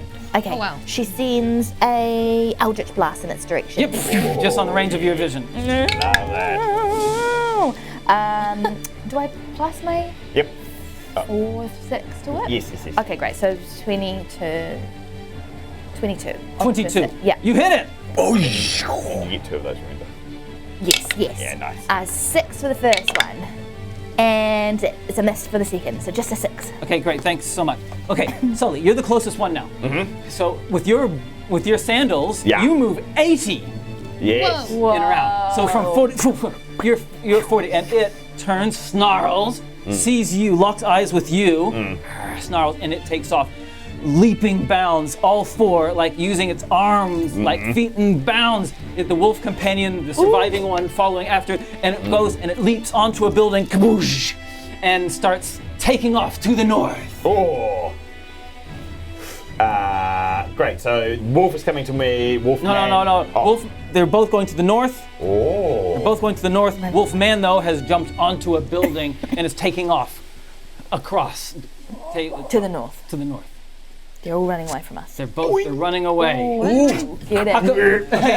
Ha-Kapella first. Oh, well, I'm still running. Okay, I'm just so- running. I can't do anything. You're running, and you are out of range. You're Yeah, probably I'm- 130 feet away. Yeah, I've got nothing. So you're just running. running. Thank you, Lona.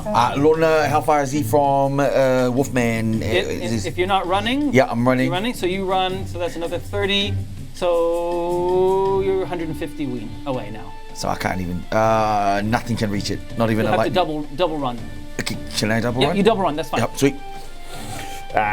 Sully lines up a shot. He pulls out Urahain's bow, and then he It's a nice bow. loosens one of the arrows at it. Boom, go, shoot. Great. So get it. that is. Oh yeah. That's not bad. I have proficiency and I have my dexterity. So that is 15. 15. You just barely hits. You peg it. D8? Yeah, D8. Yeah. Great. So that is 4. Okay, Points great. damage. Okay, thank you. And because of your speed, so you did one shot. You doing anything else? Yeah, I'm attacking again with my extra attack. Yeah. Arrow after arrow. So that that next one is not as good. What is my total plus here? It is plus 3. 12. Not good. Are you moving as well? Normal movement? Yeah, I'm gonna move towards him. Okay, thank you. Nimrod. I didn't know that you could do another arrow attack on the double. So arrows. Yeah. Arrows, if you're a fighter, Then you can reload then you can faster. shoot twice. Oh my god, that's So if brilliant. if Ha-Kapella was using a bow, she would be able to shoot twice because she also gets multiple attacks. Alright. But with a crossbow, you can only shoot once. Okay, because you have to load it. You have to load, yeah. Okay, thanks, Ten. Okay, Nimrod. Okay, Nimrod really quickly looks to see if there's like a wheelbarrow or Yeah, there's a small wheelbarrow cart. right next to you. Oh, right, she grabs the wheelbarrow and she starts sprinting, and then she's just gonna aim straight under Ha-Kapella's legs to just like kind of scoop her up. Okay, And run faster. run fast, fast. Oh my god! You two are definitely at the rear. Then there's Lona. Yeah. Then there's Sully, because Rom wasn't doing any attacks. He did a double movement, and the creature is doing a double movement, and it is fast. It is fast, and it starts pulling away. Leaving, though, anyway, it starts pulling away towards the north, and as you run, you can see that, do you remember what is also to the north of the wharf? It was Warehouse? the castle. Okay, so Castle on a hill, and it is running straight towards that hill. And the last that you see, which would probably be Lona, Sully, and Rom, because you other two are a bit further behind. And Cena's, I forgot Cena. The last that Rom, Sully, and Lona see is it climbing up the hill towards the castle.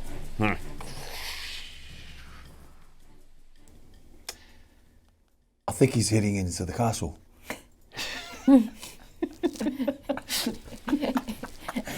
I can't see crap in this rain, mate, but I swear I can see it. Yeah, Making its way towards the I castle. think you're right. I would have to agree with you. Are we still chasing them? Why have they slowed down? Yeah, look, this thing is gonna keep feasting on people until we stop it. Oh, have we arrived? Have we caught up?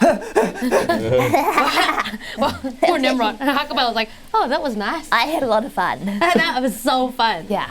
Okay. All right, where is he gone? And with one last thunder peal,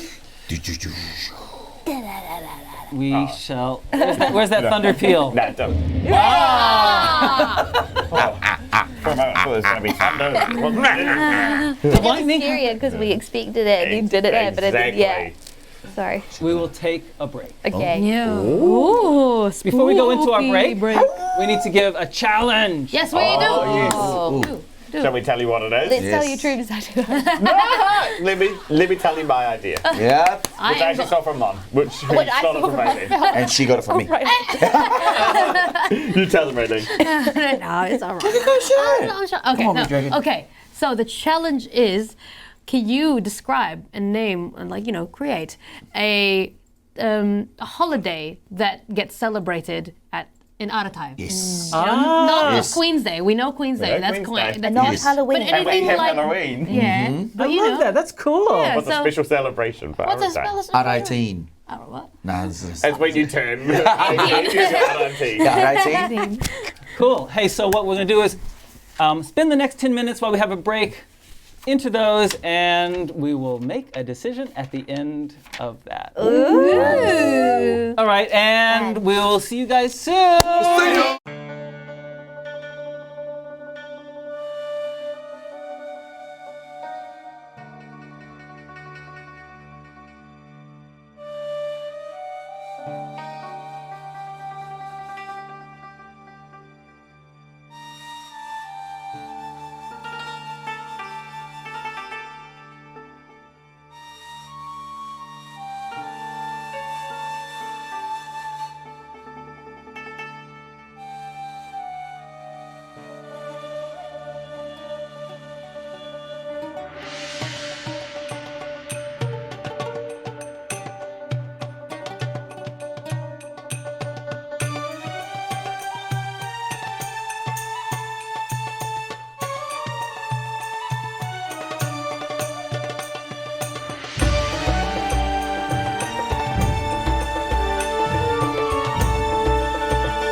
Nerds with Friends.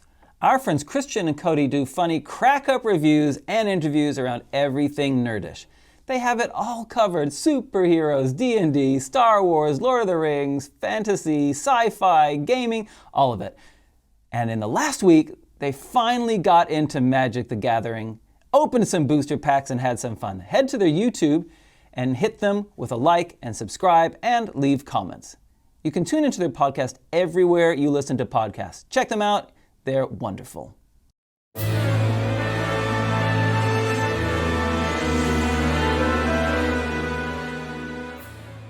A new god, a dead king, and a world of consequences.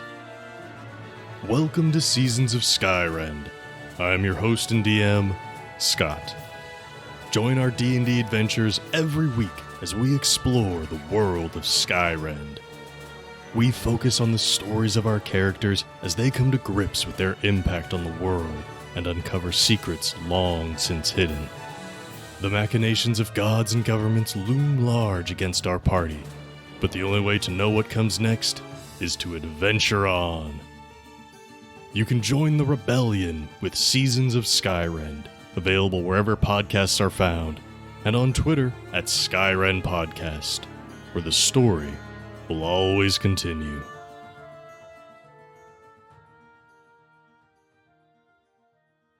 Are you a DM looking for advice from the best in the business, or maybe a player who's been wanting to try to run your own games? Well, How Not to DM has something for you. Each week, host Derek talks to a new guest DM from around the world about their best and worst moments behind the screen. Every DM out there has made mistakes. Mistakes are a valuable part of the learning process, and sometimes people are afraid to try new things because they don't want to mess up. But after you've learned about some of the more common DM blunders, you can go into your games knowing how to deal with them. As an added bonus, each guest shows off their skills in a mini-game with random rolls and generators. They also chat about their cool projects, including game design, podcast streams, and more. So search How Not to DM on your favorite podcast platform, or you can listen on YouTube. Oh, there, sailor. Yes, I'm talking to you.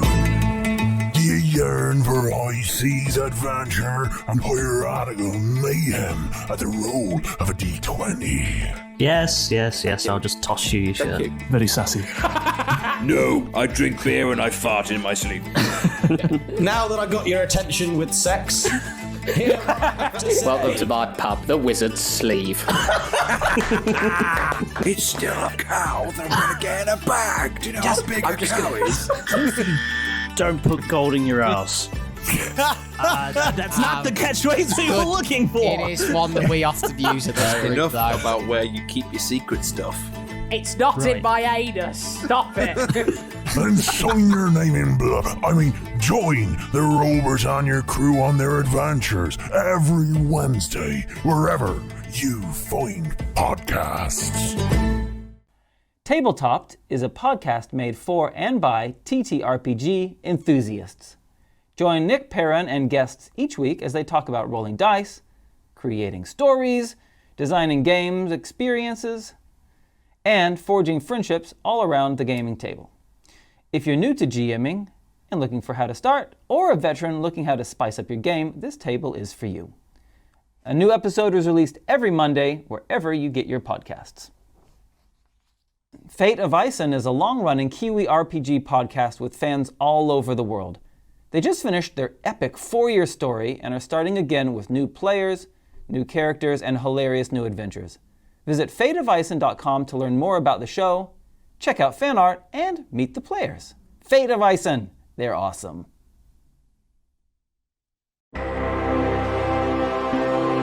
Amidst the wreckage and recovery from war, a new secret war begins in the alleys, docks, gambling pits, and sewers of Aratai. A war of assassins, smugglers, crime lords for the underbelly of the city. Caught in this struggle, a bounty hunter and a thief for hire find themselves entrusted with the protection and life of a very special child. This is a story from the shadows of Aratai.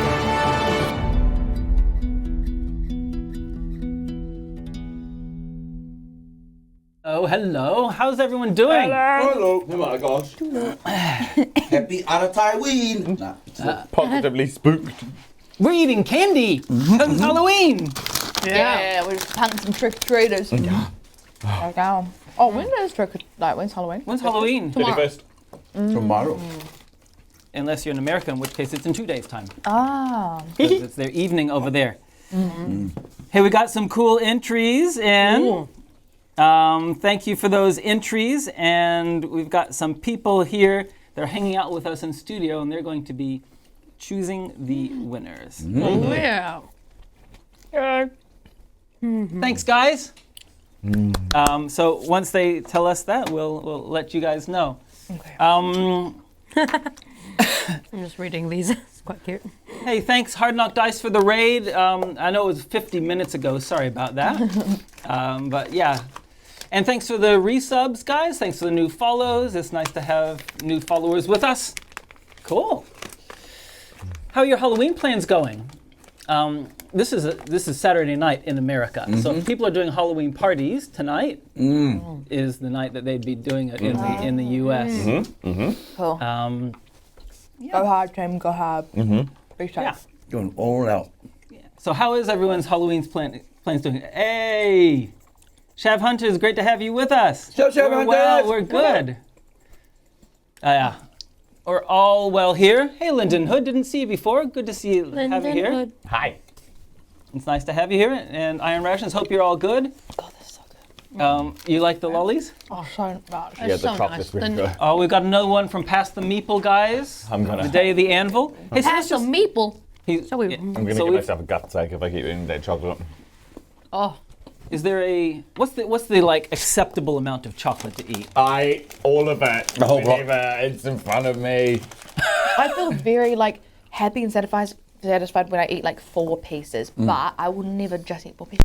No. Why can't I just let it go? I used to be really bad. Like back in high school, I used to buy the Black Forest Dairy chocolates, Cadbury's, the really skinny ones, Yep. but the big ones still, and just Like a sandwich. yeah, and have that for lunch. Oh. It was. Oh. She was a fiend. Yo. Little Raylan is a fiend. Now I'm like, if I have a little bit of chocolate, I'm like, oh god, it's back to those days. Yeah. But I I've still eaten love an it. entire Whitaker's bar of peanut butter chocolate. Oh. And I couldn't believe myself. I was like, Yeah. wow, I actually did that. Yeah, I could do that proud. easy. Wow, Not what a something to be great proud of. achievement! Never Yeah. again. I buy Me too, dark yeah. chocolate to try and stop myself from eating too much. It doesn't work for me, but I do that too. Yeah.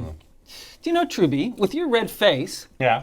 reading your emotions is a very different experience. Oh no, I need to give myself some lines, so I can You just look a animate little more. bit embarrassed. Real bashful. Yeah.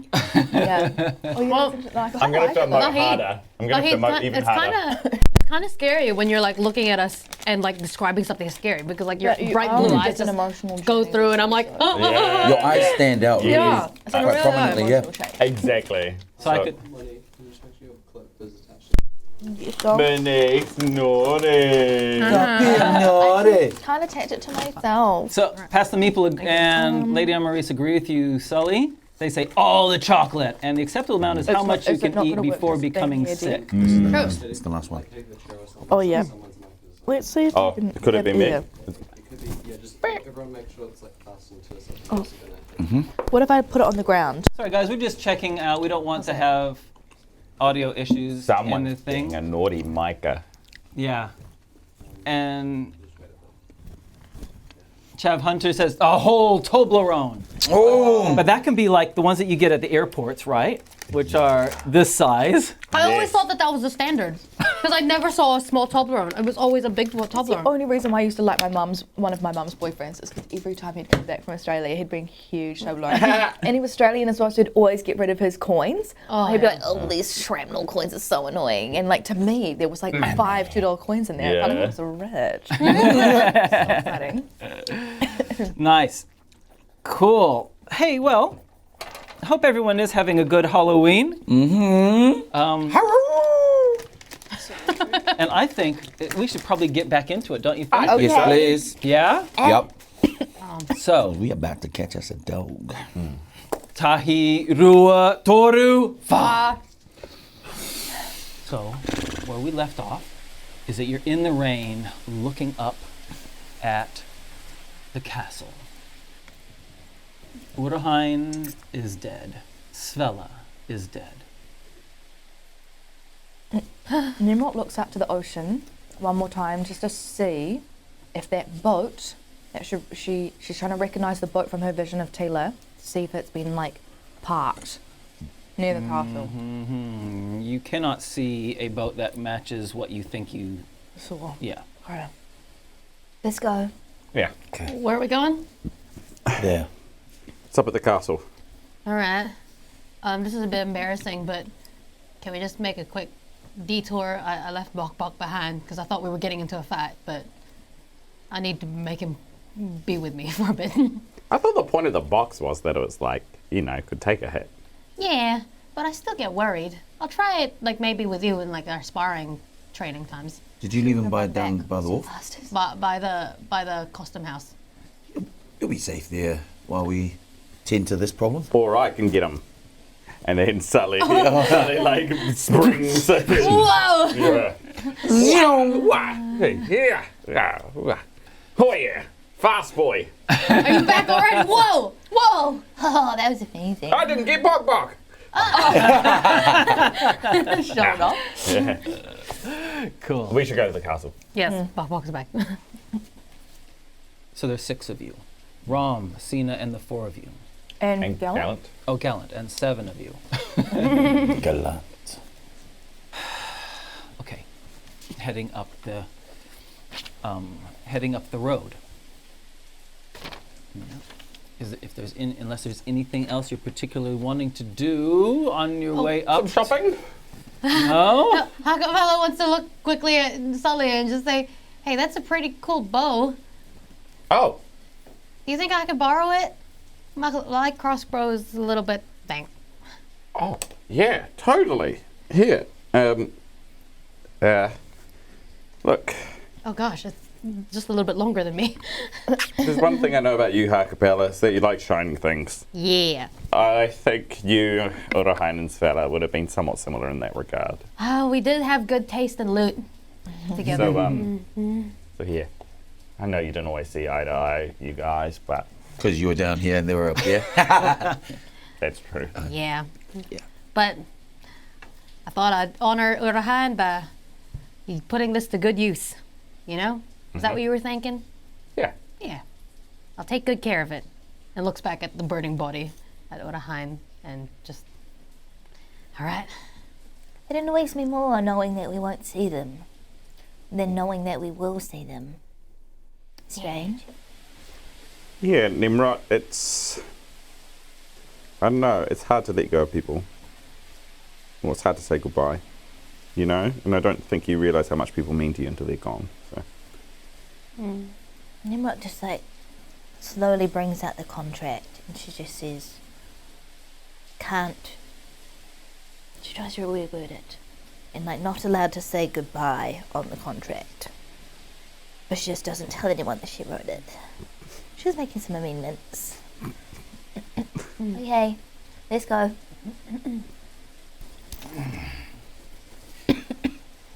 As you're walking up, Gallant says to you, Nimrod, you're all from Aratai? Yes. Can you not tell by our accents? Yeah. By your uniform, consistent accents? Very clearly. Absolutely. That's right. Yes. Yeah.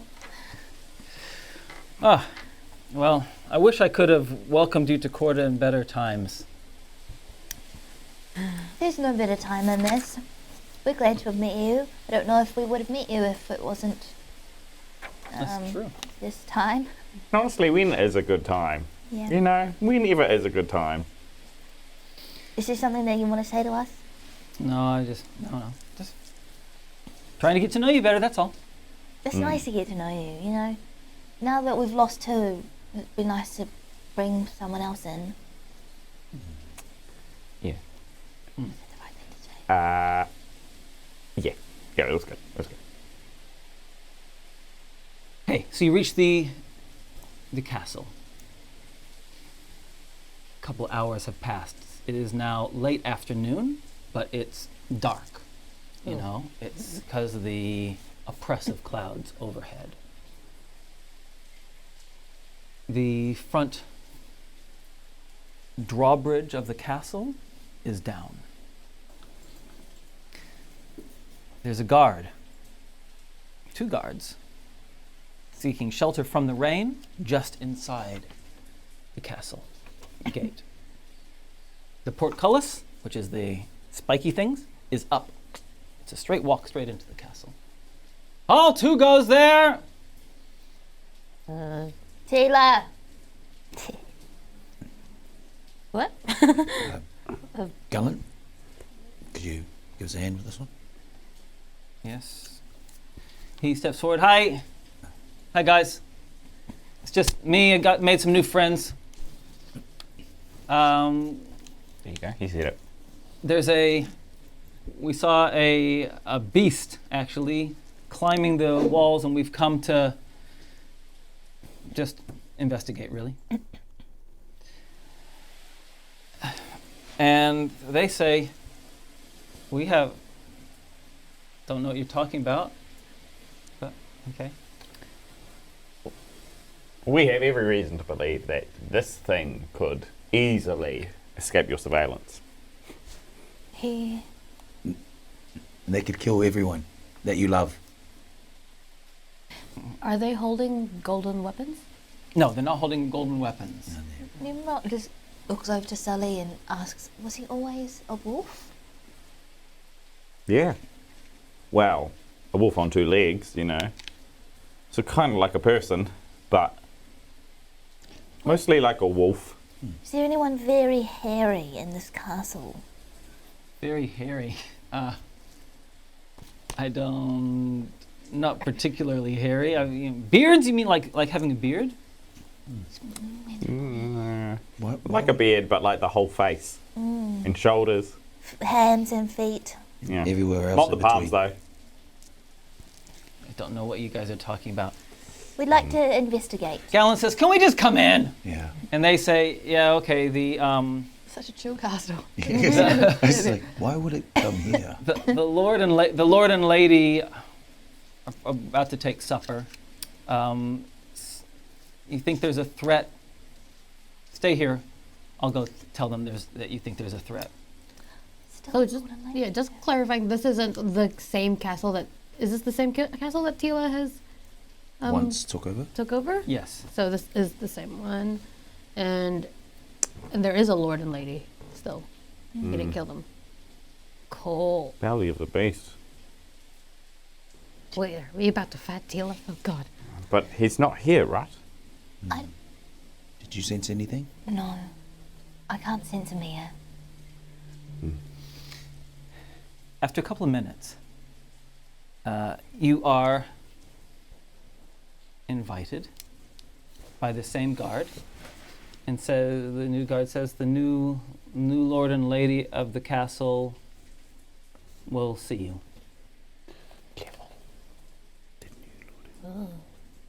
And you're taken into the castle. It's much cooler in the castle, and some torches have been lit to give a little bit of illumination. You enter, and as the door closes behind you, it kind of pretty much drowns out the sound of the rain. And this footfalls echo around the castle. Perception rolls. Nothing ever good happens for us in castles. Critical 1. Ooh. 8. Exactly what this is. 19. Plus 2, 18. Okay. Music, Declan. Sully's just like hopping back and forth in his sandals. Ha-Kapella's too distracted by Sully. Lona doesn't have a good feeling about us. He sensed something as afoot. Going along the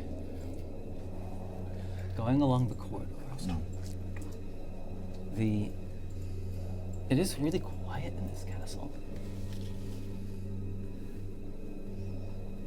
passing a stairwell that leads down and up. You both hear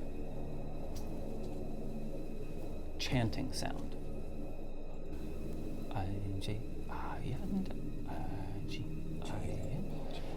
And it's echoing faintly. Pretty sure from down below.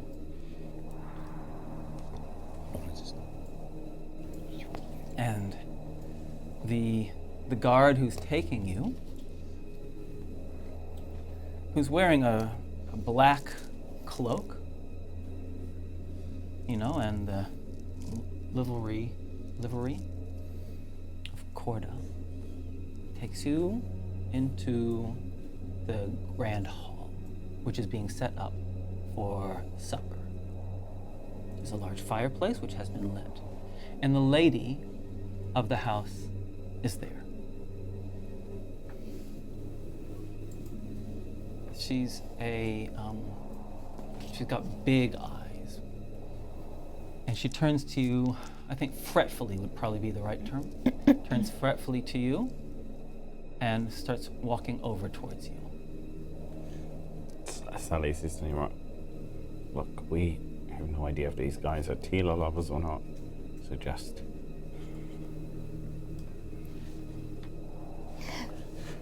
Nimrod says, I got you. There's a ceremony going downstairs. Do you often have that happen in your I was going to say, buddy? In your castle?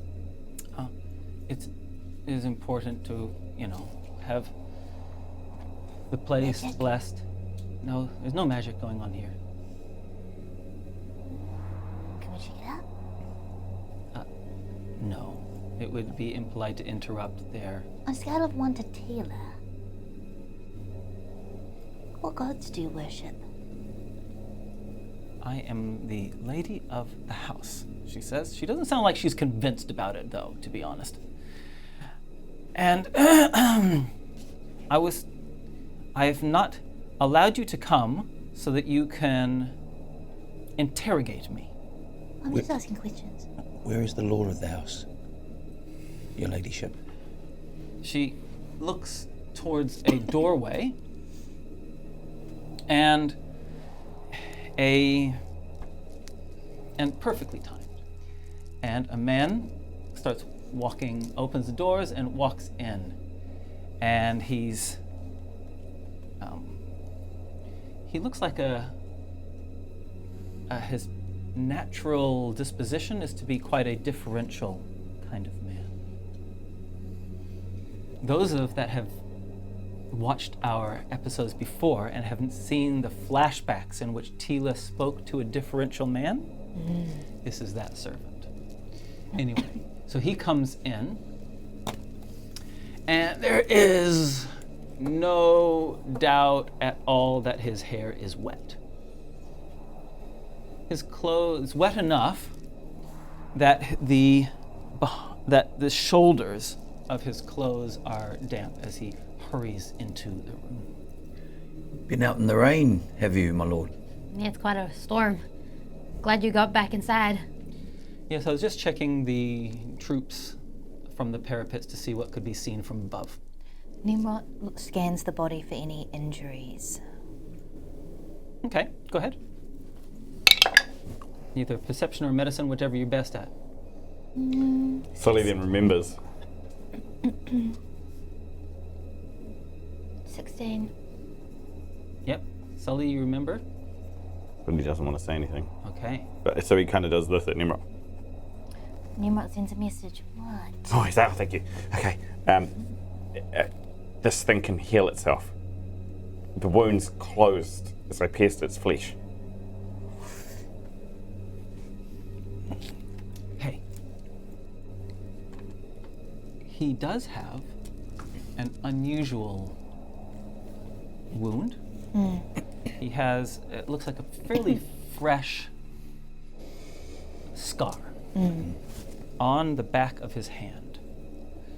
And it looks like it's a bite of some kind on the back of his hand that has scarred up.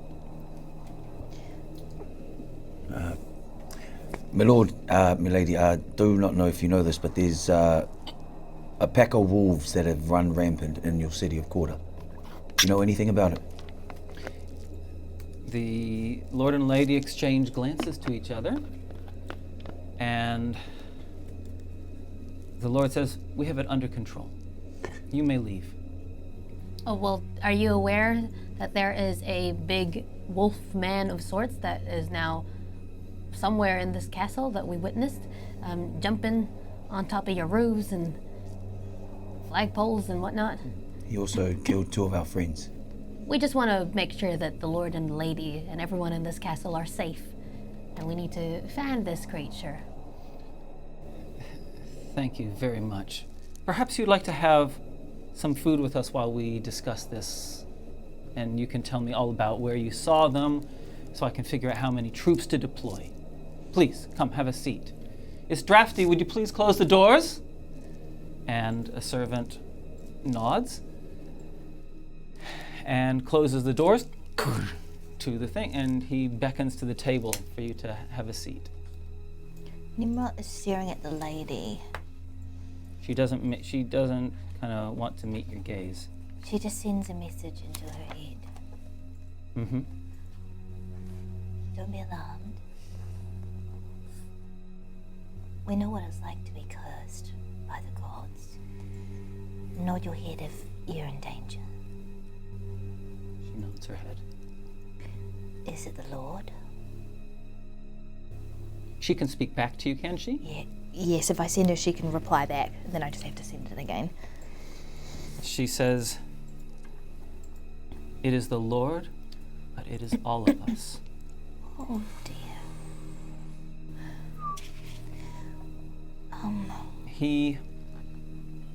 There's a large roast chicken. He rips off a drumstick and starts eating it with relish. Please sit. Ha-Kapella just has a slight wince in her eyes and just looks at Bok and is like, it's okay, my love. It's okay, my dear. You don't have to look at it. And she just closes his blinds in his box. And Ha-Kapella wants to take a loaf of bread just to sit down, make it like she's at ease and willing to be compliant. Comply. But she pretends to take a bite. Sully sits down as well. Lona just wants to light up his staff just underneath the table, and he wants to aim it towards the Lord, just underneath, but just doesn't eat. Okay, just pre-aiming. Pre-aiming. Okay. Nimrod thinks to her, she's like, I'll send a message to everyone. Dad's gonna be too slow. She just goes, there are werewolves. Valiant looks at you, looks at them, and the Lord at the end of the table grabs a knife. Oh. A silver knife. They've got beautiful silverware on this table. And picks it up, and he starts to transform. Oh. And his face, his snout, his mouth becomes a snout, and he very, very quickly transforms. His wife says, no! And can you take this one away, please? Actually, take that one away, please. And he starts to transform. He touches the wound on the back of his hand and utters something in the language and the abyssal tongue that you understand, Nimrod. And the woman... I don't think I can. I can only understand messages, like written, not verbal. I thought you spoke the infernal, sorry. Infernal. Yeah, Sorry. Speaks infernal. He touches the scar on the back of his hand. So, where you were bitten. No. Starts to feel like it's bubbling. Ow. But the woman at the end of the table goes, no! And her fingernails lengthen out, and she starts to buckle over as well. Okay. Any helping these people? Silver! I don't know why. Grab some silver! Silver? Silver, just grab it. Okay. Why are we having silver? Is there a silver, like, yeah, the silver Just on the like table? butter knives, Yeah, butter- forks, something.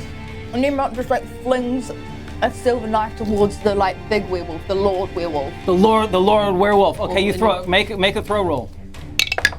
What do I add to that? Like, it could be a strength roll your dick. I'm throwing knife. We'll need 10 as well. 10. You miss. Okay. Sorry, you were saying? Just like the miniatures, like just looking for Gallant. Yes, I'll find Gallant That's okay. and I'll find the others in just a moment. Thank you. So, what's everyone planning on doing? Lona, you had. Go talk to Lona first because he actually had prepared. Yes. I'm just gonna firebolt from underneath the table and straight to his crotch. Boosh! Okay, go for it. 10 plus 8. You hit him! Yeah. You like that. How you like that? 9 plus 3, 12. Okay, what's that you rolled? Oh, sorry. You were doing Firebolt. Firebolt. Oh yeah. Okay. Good. Got it. Yep. Damage. Yep. Okay. What's that you're rolling?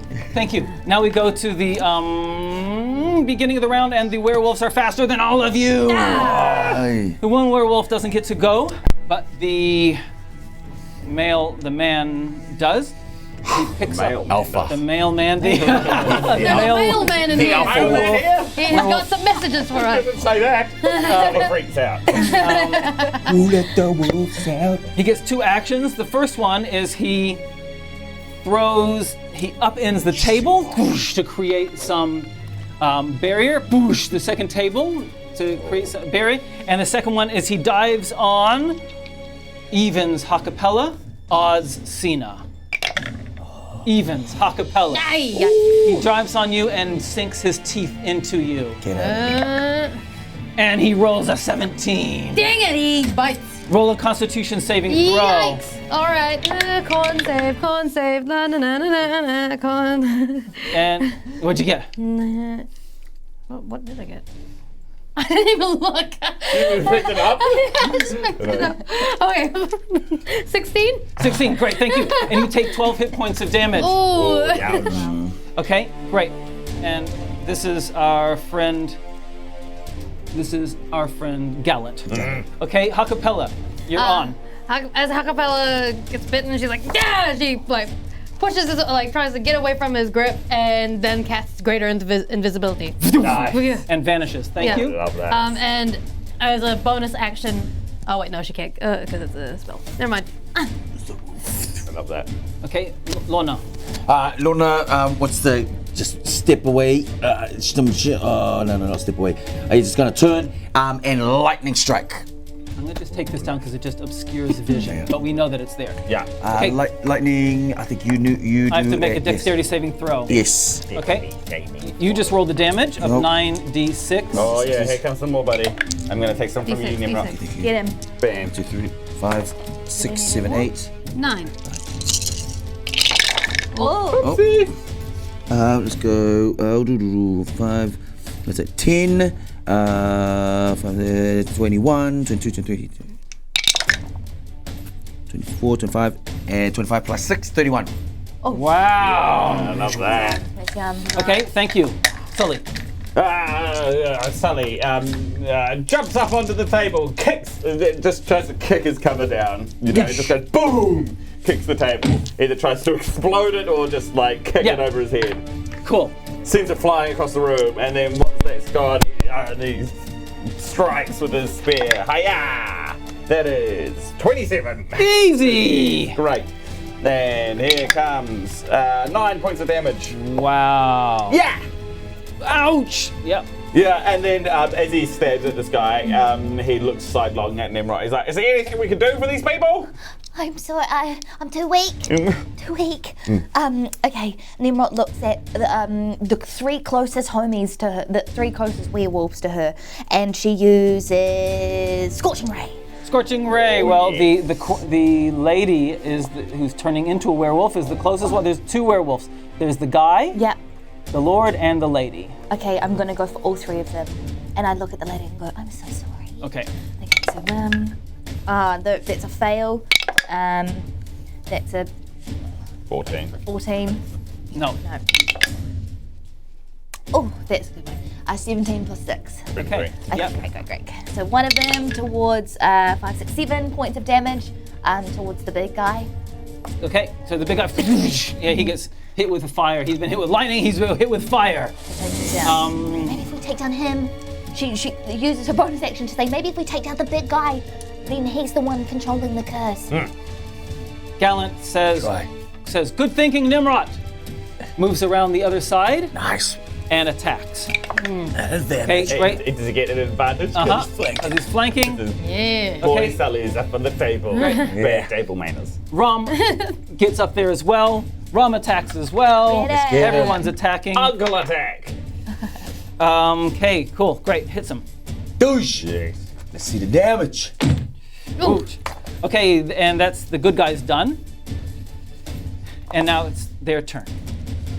The lady launches on Nimrod. Ooh. She jumps on you. Any sense of remorse is completely gone from her.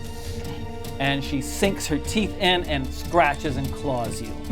Ooh. So, claws. 24. Teeth. 16. No. So she gets the teeth on her shoulder blade, but she then it leaves herself open to the scratches around her chest. 12. 12 hit points of damage. Yep. They're deep. They sink in. Okay. And that's them. Ha-Kapella. Ha-Kapella is invisible. Ha-Kapella stumbles back this way. And she goes here, and she takes out Odahine's his bow, and goes right for this one. Okay, roll. So what is the? Are they silver tip? Plus your dex and proficiency. Dex and so it's exactly the same as your crossbow. 19. Oh, 19. 21. Yeah, the arrow sinks in. So that's the first roll. The second roll. 17 plus 1, so 22. Nice. What's the damage for that? I think it's a D8. D8? Pretty sure. Beautiful. Yeah, all right, 2d8. First one is 5 plus, guessing it's plus a 2 for a thingy damage. 7 and 3 for the big beast boy. Okay. Thank you. And she, as a bonus action, and she moves she moves just a little bit this way. And then she sends a bardic inspiration to Nimrod. So Nimrod will hear a voice from behind her going, "Girl, Mama's here and she's guiding you." She sends a message back. I love you, Mama.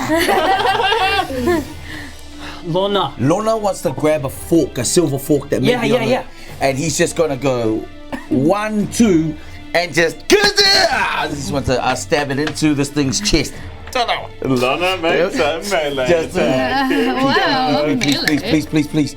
17 plus anything else? Well, you get a -1 on melee stuff. 16. Yes. Yeah! With a fork. And then he just goes. And then I'm just gonna stick it in there. But I don't want to be near him right now. Well, if you move, if you move, you get Sully's like, I'll cover you, don't worry. Sweet, and I'm just gonna I'm gonna dive under the table. Yeah. Just get. Okay, it gets an opportunity attack.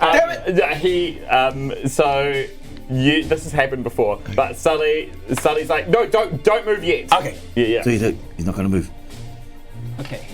Okay, Sully, your turn. Yeah, great. And seeing that Lona's now in trouble, Sully closes in for a maneuvering strike. So he he gets a 22 against this guy. Yeah. And then he uses maneuvering strike, so he can choose one of his allies who's next to his target to move 15 feet without provoking an attack of opportunity. And he's like, okay, I'm distracting you, get out of here.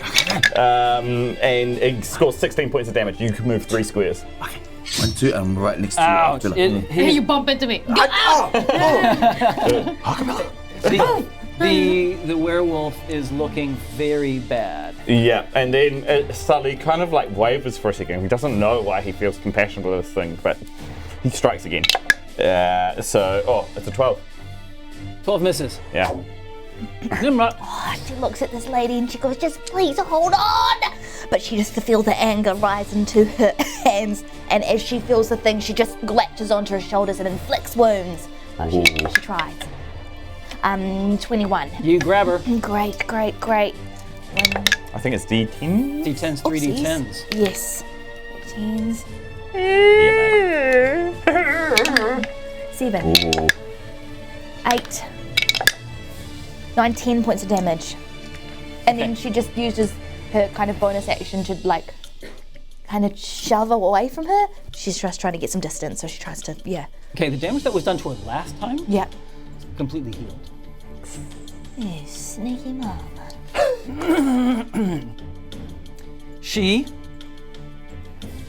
You're right next to her? Yeah. She sinks her claws into you and goes to bite you on the arm. Claws first, 18. Yes, that's miss.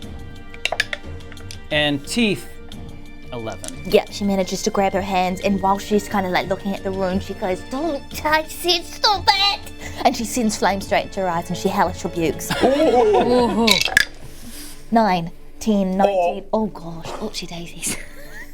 29. Wow. 29 points of damage? Wow. Her eyeballs? Right, okay, and the fur on her is scorched. The man werewolf attacks Rom. Lord Wolf. Bite. He sinks his teeth into Rom. Claws. He sinks his claws into Rom. Rom takes a lot of damage. All right. Okay. Rom rolls a 19 on his Constitution save. Nice. Hey. No. Lona. You're the only one looking this direction to be able to see that from the shadows over here, someone steps out of the shadows. And you can see they start doing some kind of enchantment. Actually, Nimrod, you can see as well. Right there. It's wearing the same kind of black cloak that you have, and starts enchanting, definitely using the name Tila in the enchantment.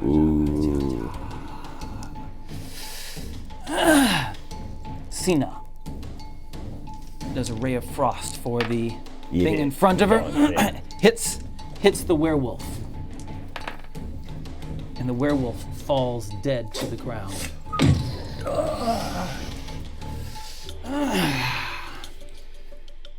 From the other side, another shadowy figure, priest of Tila, emerges.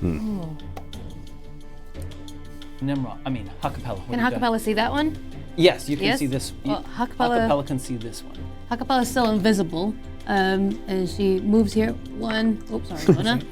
Topples Lona over. Kicks Lona in the head. And she still has her bow, so she's gonna go for both for the priest thing there. Excuse me. So 2 attacks. Dirty 20? Yes. And the other one doesn't hit because it's a 2. Okay. 9 damage. Okay, thank you. And as a bonus action, she's right next to Lona, and she goes, Lona, yo, Mama of the group is here. Here you go, Bardic Inspiration. Mama's watching you. I'll be your mommy now. Lona wants takes aim with his staff and wants a lightning bolt straight down. Is that possible? You've done lightning, but you can do a light thunder and lightning, but that casts thunder everywhere. No, I don't want to do that. Nah, I'm just gonna firebolt. Firebolt straight down to this guy right here. To the priest. To priestess, yes. 15 plus the stuff is was it plus 8? 23. You get up. Doosh. Okay, doo. Come on. 8 plus 1, 9. Oh, I should have just left Okay, it out. That was a thank 0. you. That was a 10. All right, great, got it. Okay, that's you done. Sully. Sully looks at this figure that just appeared, and he's been around long enough to know that there is a follower of Tila, magic caster person, and so he runs over. 2, 3. Excuse me. He kind of like. You run over to the priest. Yes. And then he goes, yeah! And attacks.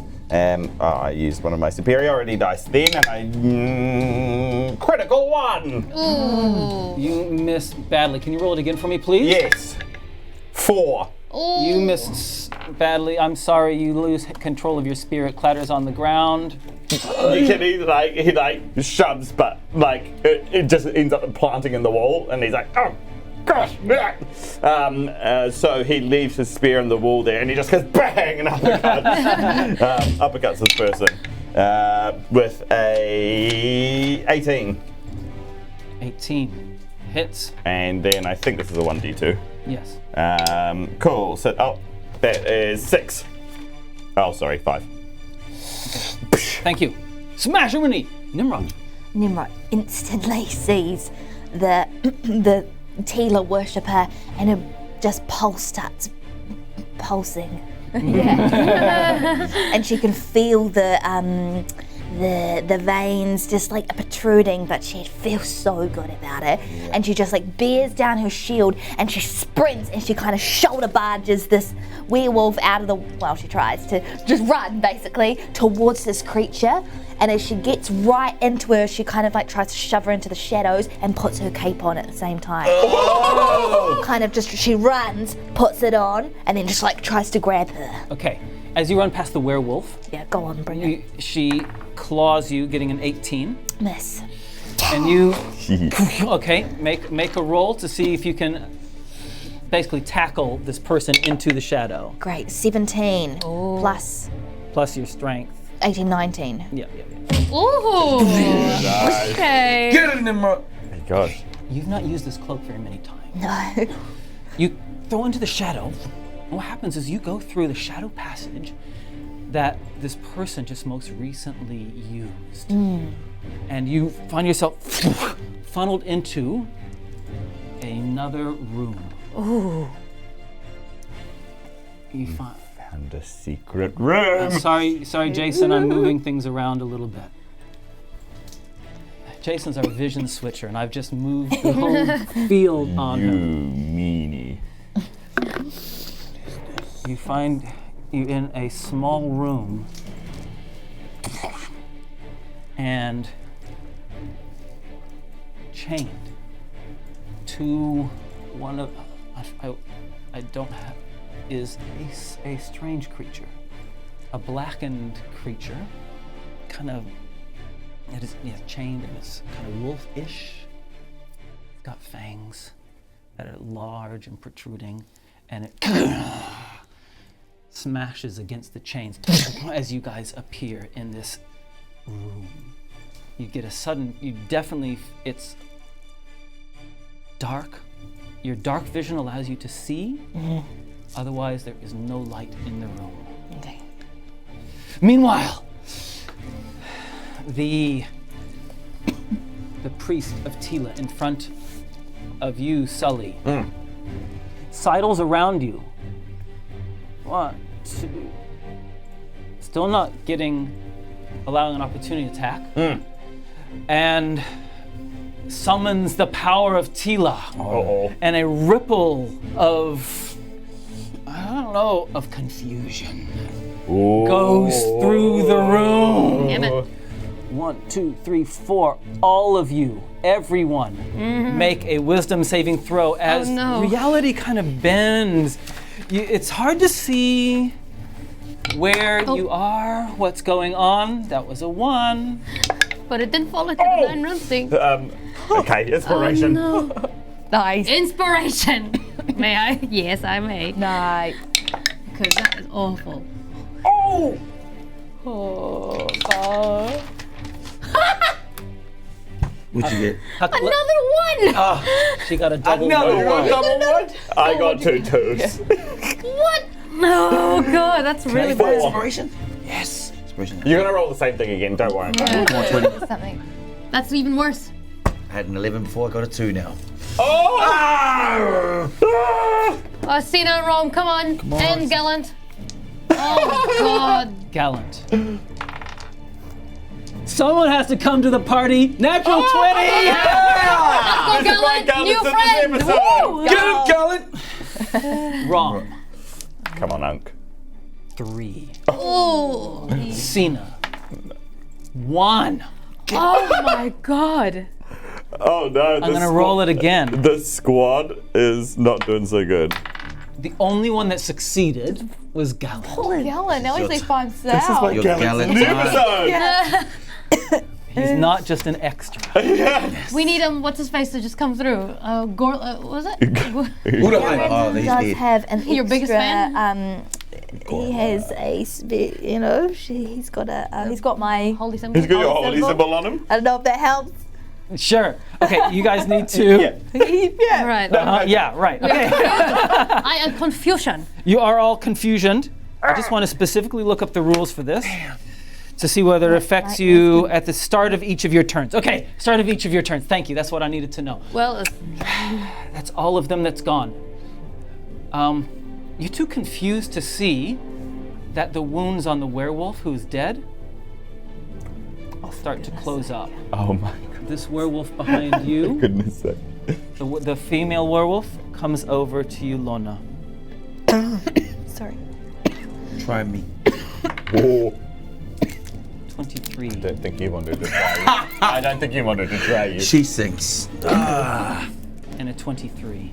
Uh-oh. Of damage! No. 2 hits. 2 hits.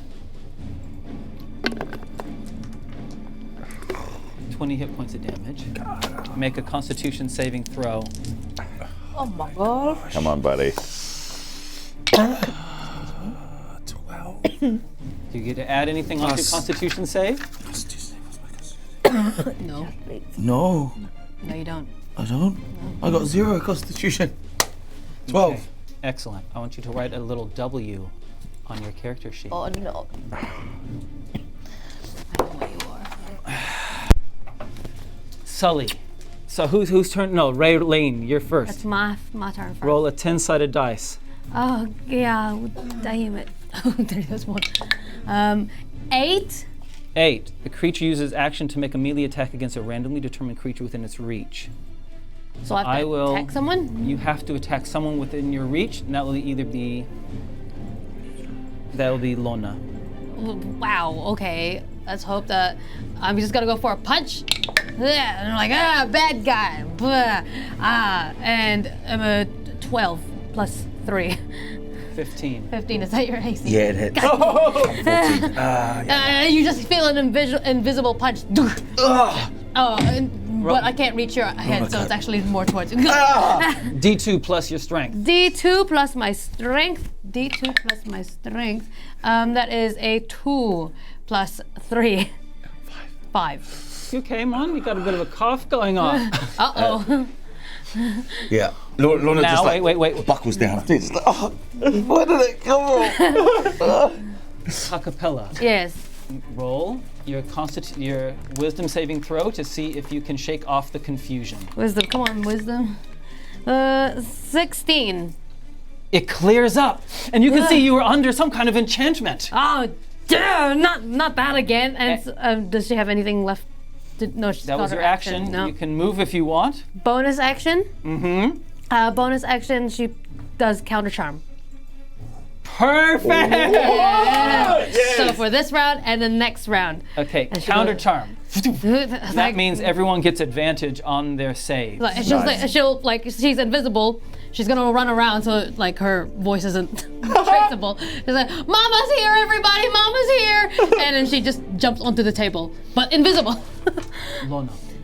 Lona turns around and he's not feeling well, but You have to roll it. You're still under confusions, Yes. I'm afraid. Okay. Roll a 10-sided dice to see what happens with your confusion first.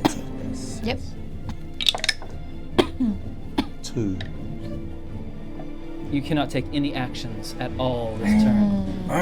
That's you, I'm afraid.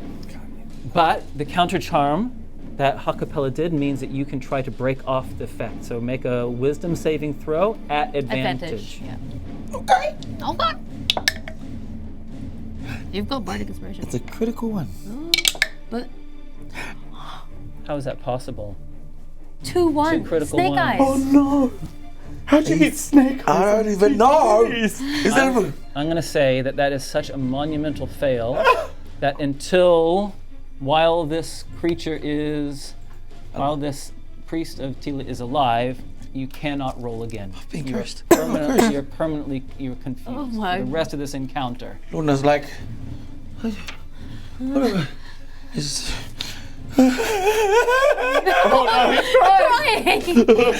Sully, All right, D10. 6. no actions. And Sully's like, no, not again, not again. And then he kind of like is just like thrashing around, and he's like trying to grab at his spear that's stuck into the wall, but he can't even grab onto it. And so he's just like, Constitution, wisdom saving throw at advantage. Okay, this might be something. We might be onto something. 14. You're out. Thanks, Ha-Kapella. Nimrod, Okay. down in this separate room. What are you going to do? The Who's got shadow the realm. fastest initiative? It's probably me. Just take your turn. Don't ask. Just go. Did they? Okay, great.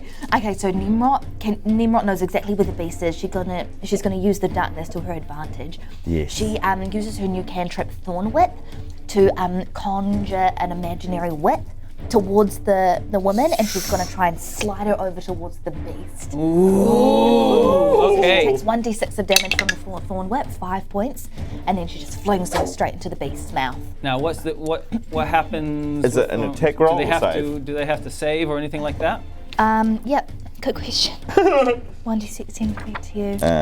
I will look it up right now. QRS. Because they're grappled. It is a make a melee spell attack. Okay, roll your 20-sided dice. Gotcha. Oh, can I use my inspiration? You can use inspiration. Let's go. Can I take the other one? What was your best roll? 2 was my best roll. 2 was your best roll? Wait. +3 plus my spellcasting ability. 11. But it's 11. The cultists are not wearing any armor. Their armor class is 11. Get out of here! They're basically naked. Yeah. They've got robes on, right? Yeah. Robes. Okay. So you've What are they wearing under those robes? Nothing. They're basically naked. And then what happens? And then you. And then I just whip it towards the beast, the mouth of the beast. Okay, great. So this woman gets thrown at the beast. Mm-hmm. Okay. The beast.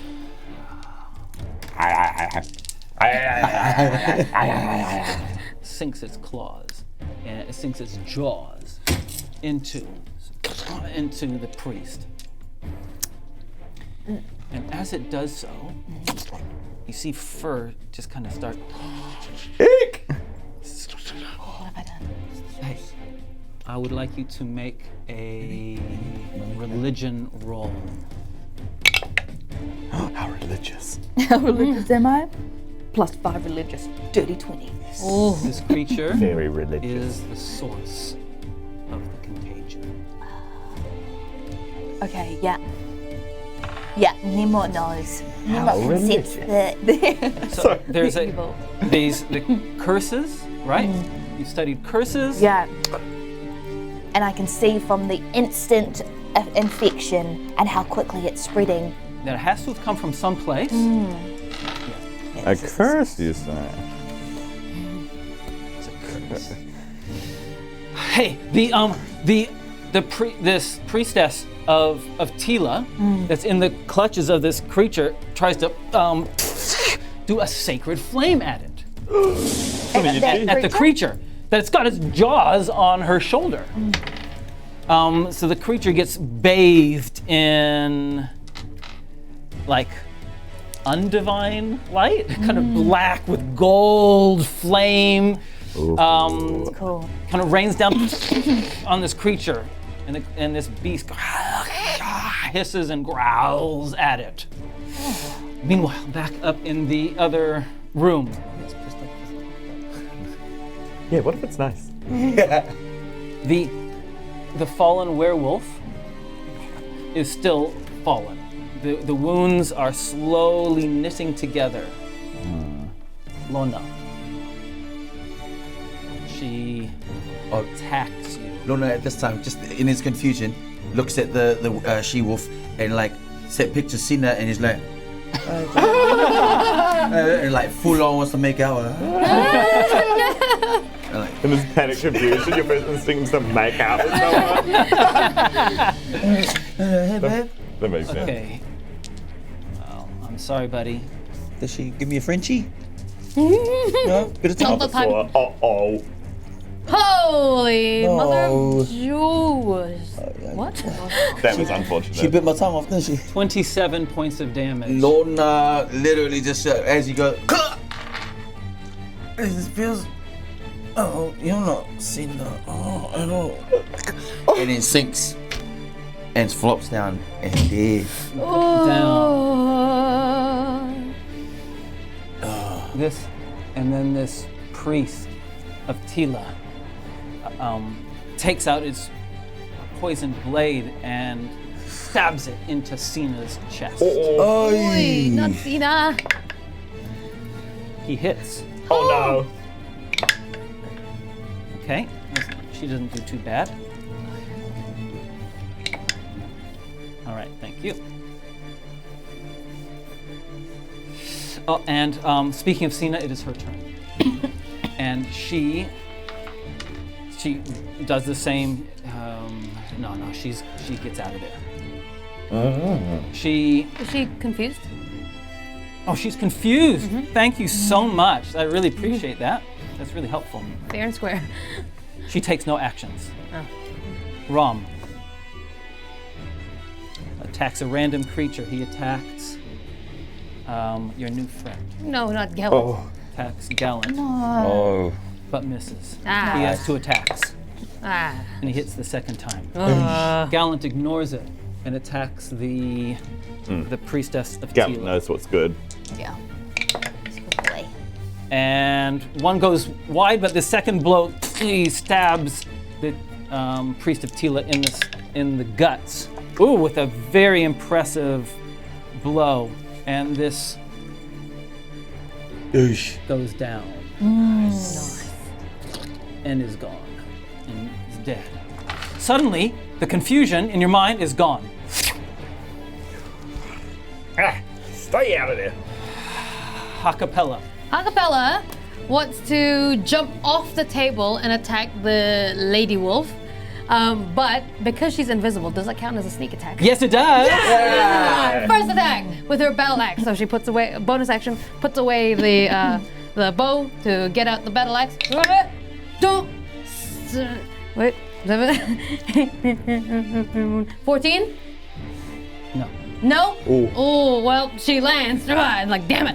Wait. You have advantage because you're invisible. Oh, yeah, all right. Well, 22. Yes. Okay, so that's the first attack. All right, and that is 4 plus 5, 9. Nope, 4 plus 4, 8, sorry.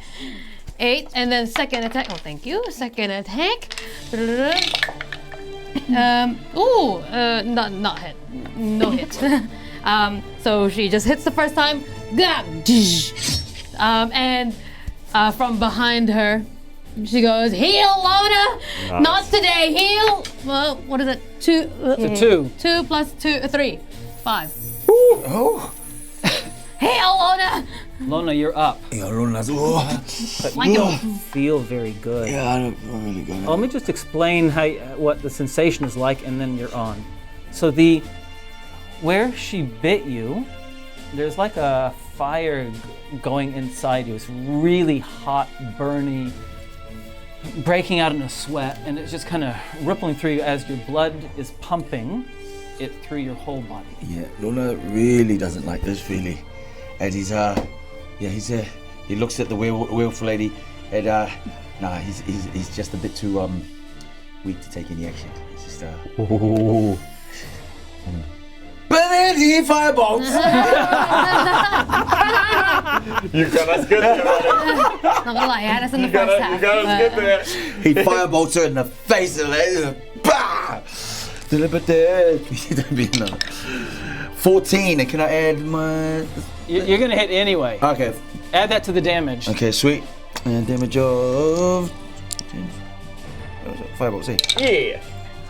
4 plus 3, 7 plus 1, 8. Wow, that wasn't particularly spectacular. No! Okay, she's hurt. Yeah, she's really good, and the fire burns off her fur, and yeah. Okay, Sully. Sully, he goes and pulls his spear out of the wall. He walks over to this guy on the ground here, and then just wants to one arm lift him up. It wants to put him right here and throw him against the wall and just go, and then ram his spear right through his shoulder and pin him to the wall. Oh. Okay. Do it. You just do it. Okay, good. Oh yeah, he's not even there. and then he just and then once he's put it in, he just palms it again just to try and really ram it into the wall. Okay. Oh, Sully. And then, okay, stay there. That's what he does. And it's probably only at that point that you notice that Nimrod's not around. Wait, where's Nimrod? Nimrod. Yeah, she's just seen this really ugly looking sacred flame that's just come out of these ladies' hands. So she just looks at her and then she just goes, sacred flame. And then she notices that the same color coming out of her hands is also black. But she rolls she tries to do a sacred flame. He rolls. Dex. You roll And to the creature, to the creature? Yeah. I'll roll that again. That wasn't. Fails. 8? Yeah. 8, 9, 10, 11, 12, 13. 13 points of damage. And then she thinks about her spiritual weapon in her head. But she's too scared. She's too scared to look at it just in case it's gold. But yep, she just sacred flames. Okay. The priestess of Tila in front of you. Mm-hmm. A look of resignation, a look of hopelessness comes into her eyes. She knows that she's done for. And so she casts Sacred Flame on the chains, holding the creature back. The chains are ruptured. Get out of The here. creature launches itself on you. Yeah. Cool. Cool.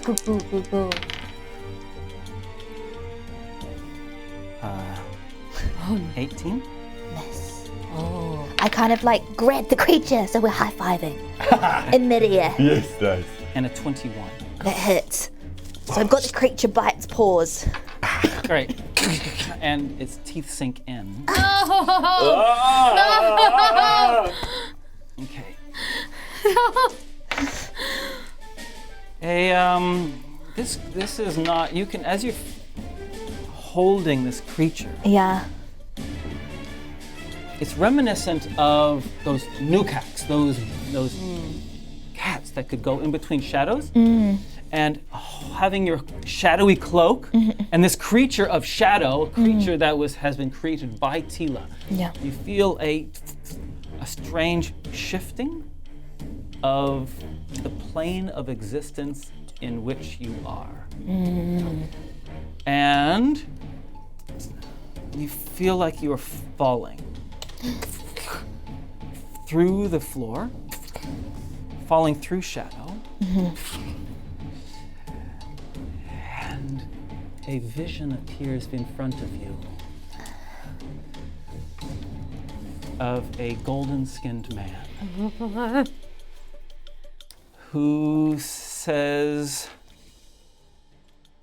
"My love, what are you doing to my favorite pet?" Nimrod, as soon as she sees the golden skinned man.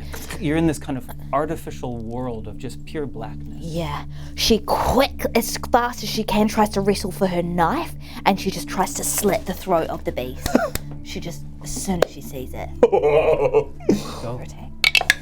Get him. Oh, she misses. You can do it at advantage. Get him. Oh, that's worse. It's worse. Okay. And She gets the whisker. and he does a kind of folding motion in his turn. The beast tries to claw you. 23. Ooh. 10 points of damage. She scampers back away after she feels the claw.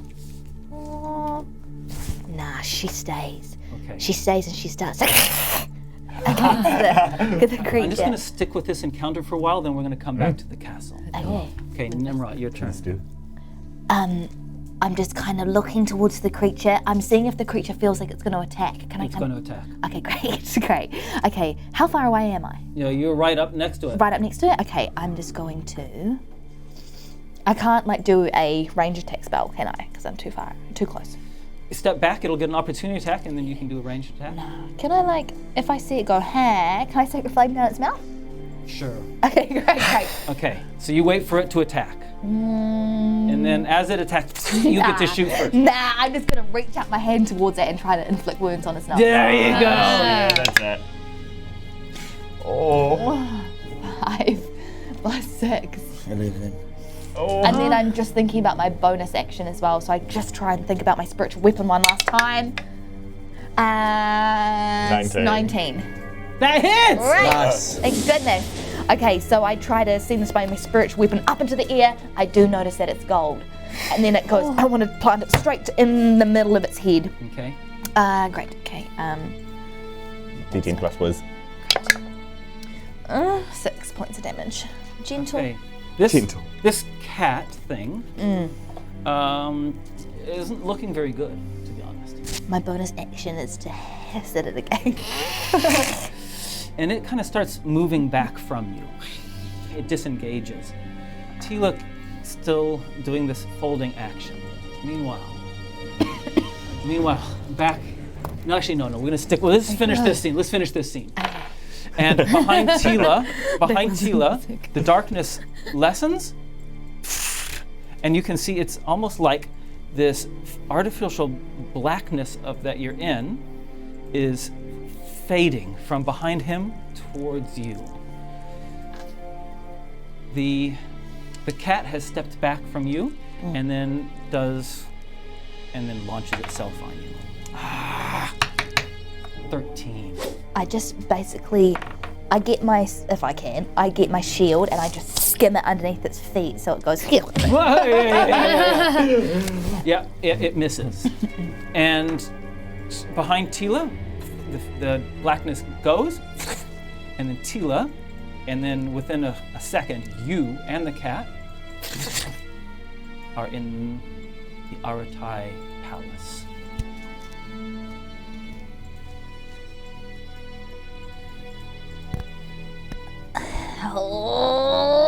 The cat has just jumped at you. Okay, yeah, great. Right, I'm going to. Yeah, great. I'm going to. Awesome. Spectacular. It's right here. Yeah, let me just go for another afflict wounds. Okay. It's jumped on me. 17. You hit. Get him. Come on. Get him. Maximum damage. Just chill. It's just 10 points of damage. Thank you. I've still got my spiritual weapon, so I'm just Okay. going to try and make another attack for it. Nah, that's chill. That's gentle. I don't. You didn't need it. 13. You didn't need it. Why? Oh. Because it was enough for the cat. And my Yeah. bonus, like just my movement, is that I just hold the edges of my cloak and start walking towards Taylor. Meanwhile, thank you. I love it. Brilliant. Meanwhile, in the city of Corda. Oh my god. What? I don't know what I'm doing. I love that. Ha-Kapella. Yeah. What you doing? Ha-Kapella. How long is 1 minute in terms of rounds?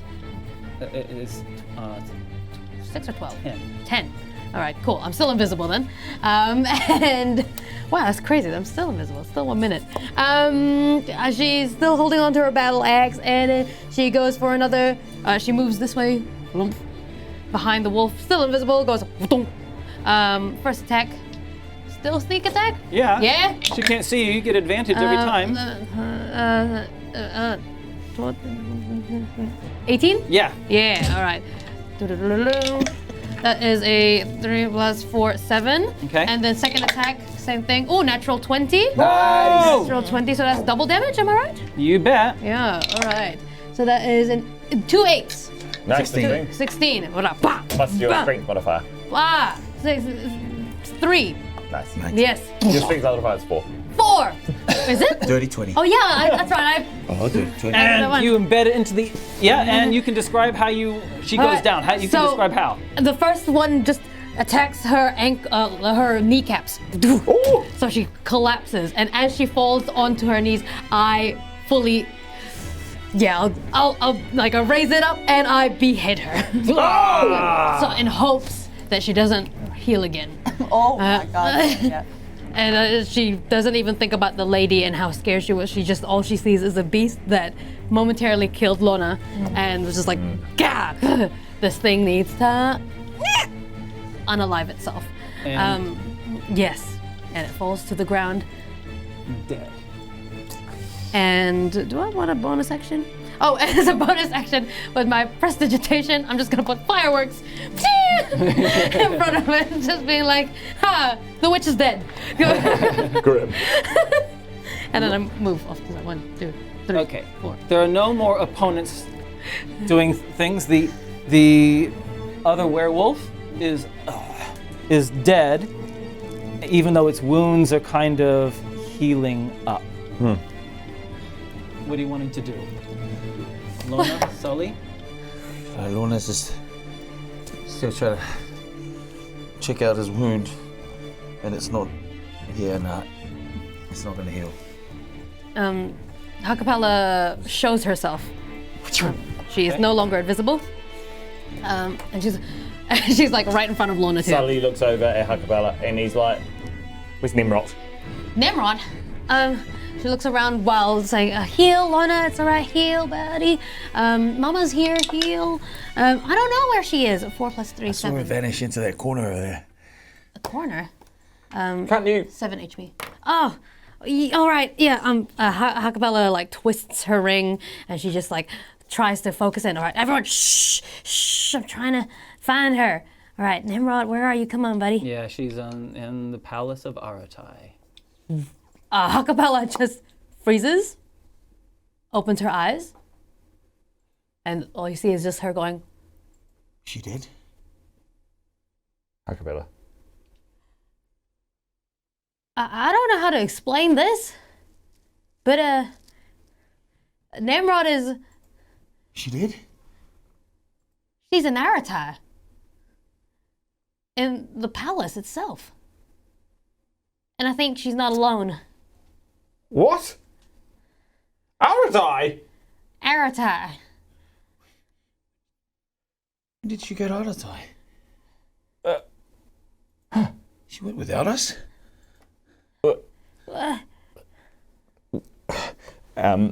Sully kind of like looks around the room and he's He's kind of just like gawking at the walls and like.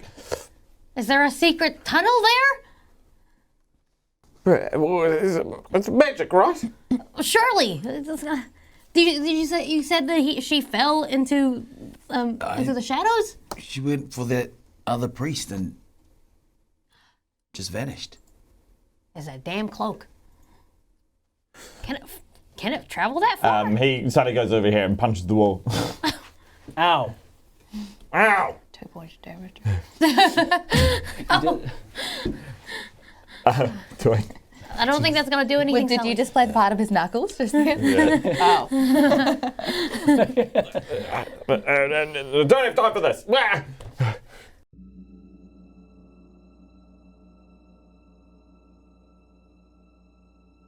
Ow!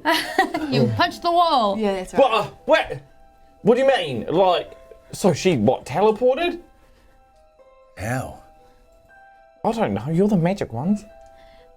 I'm thinking it's that damn cloak that she's got on her. Why do you think that? Well, because she can merge into shadows and whatnot, and maybe And that makes you go to Aratai? I don't know. It's my only lead right now. Well, it's not a very good one. You're not a very good one. Hey guys, I think it's obvious. There's a lot more magic, darker, and a lot stronger than we've ever dealt with at hand here. And who can actually deliver something like that? Oh gosh. The internet. What? Just a word that came into my mind. Don't talk to me right now. Okay. You know what? The plan is, we need to get a boat and sail to Aratai. Wait. That was the plan. No, it wasn't. No. It was going to the Spire, which is towards Aratai. What's happened? Okay. Well, we can't. Maybe you should come back. Well, what is there here anyway? We have to go that way, like out to east anyway. Well, we've been like it's been 30 seconds. We should at least give her a chance to maybe she'll.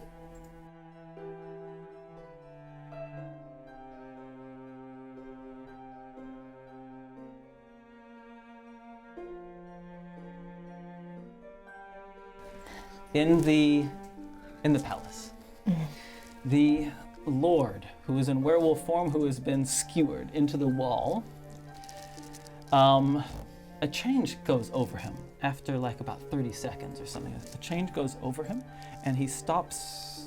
His werewolf form kind of fades, and he becomes human, and is dead. And the woman, who was a werewolf, similarly, she retains her human form and is also dead. And that is all of that scene that we will do. Okay. And meanwhile, in the palace of Aratai, what is Nimrod doing? She really quickly just wants to see if there are any shadows behind Tila. Right. It's daytime, it's the end of the day. There's shadows everywhere. You can always find shadows. Why? What are you going to try to do?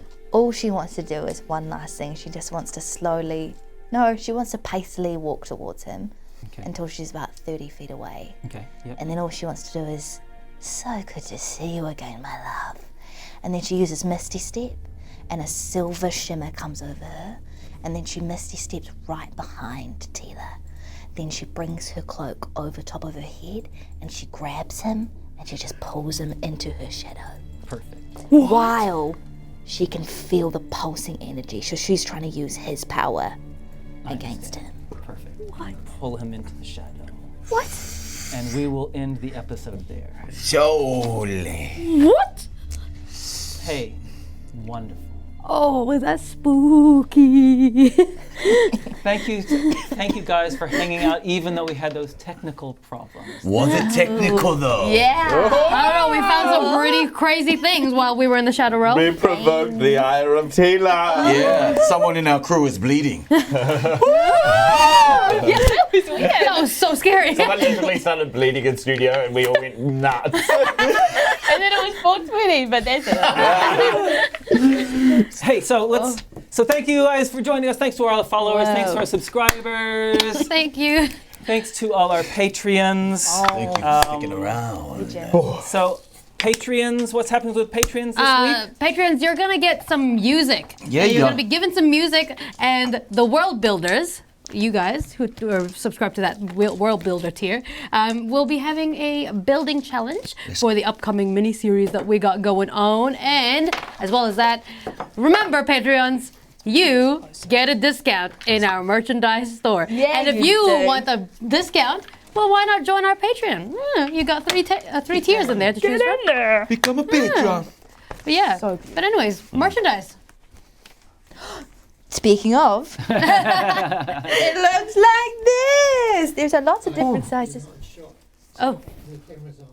Here, have this. Oh, it's on me. Have this Here one. we go. See, if you want to see some merchandise, our faces on some shirts. We've also got tote bags. We've got hoodies coming as well. Yes. So you name it, we'll Water get it. bottles. Woo! Cool. But, Thank you. All right, and to our sponsors. Yes, thank you so much to Nine Realms, the creator of amazing things like these dice towers as well, coming compact in its own little box where you can also have your dices in. But yes, if you hit them up, you type in into our code Legenz10, you get a 10% discount. So get them on Tefano, Nine Realms. And thanks to our other sponsor. They are called Printable Dragon. Printable Dragon! Give me one of their things. No, we're here now. We're here now. Go. We're going to come in here anyway. Okay, ready? Come, look at, what was I saying? The Printable Dragon. Yeah. They gave you a prize today to the value of $50. And Yes, who was they our make lucky winner? mugs. Lady Amarise. Lady Amarise! Yay! Lady Amarise. Are you still here, Maurice? So, lady, please send a.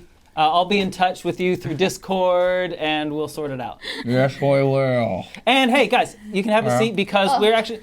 I wanted. Last week we didn't do the BD&D promo, No, we so didn't. I want to do it this week.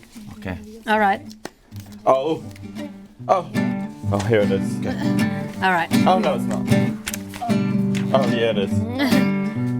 If you ever coming down to Ottatai, never have yeah, to I'm say yeah bye-bye. Okay, go for it. All right. Here we go. Hey, Timmy, did you know that a firebolt does 3d10 damage at 13th level? Hey, Tammy, does it really? Yes, it does, Timmy. And did you know that Dimension Door has a range of 500 feet? Wow, Tammy, I wish I had your super nerd ability to remember spell rules. How do you do that? Well, Timmy, it's easy because to become a super nerd, I just bought these cool spell cards from BD&D.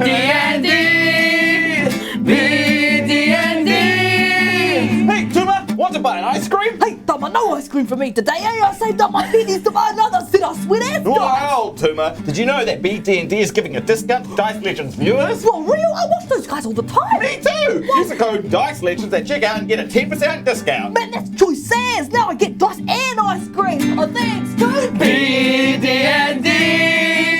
BD&D. BD&D. One time. BD&D. Yeah. Very nice. We're so cool, guys. We are so cool. So cool. Thanks to our tech team. Thanks to our mutters. Thank you. Love you guys so much. Thanks so much. Thank you. We're gonna head off, and if you can run the Shadows of Aratai trailer, which is gonna start in 2 weeks' time. Next week is our last episode of this plot.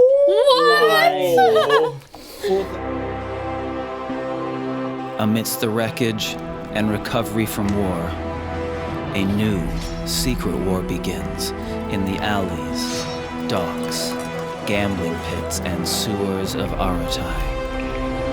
A war of assassins, smugglers, crime lords for the underbelly of the city. Caught in this struggle, a bounty hunter and a thief for hire find themselves entrusted with the protection and life of a very special child. This is a story from the shadows of Aratai.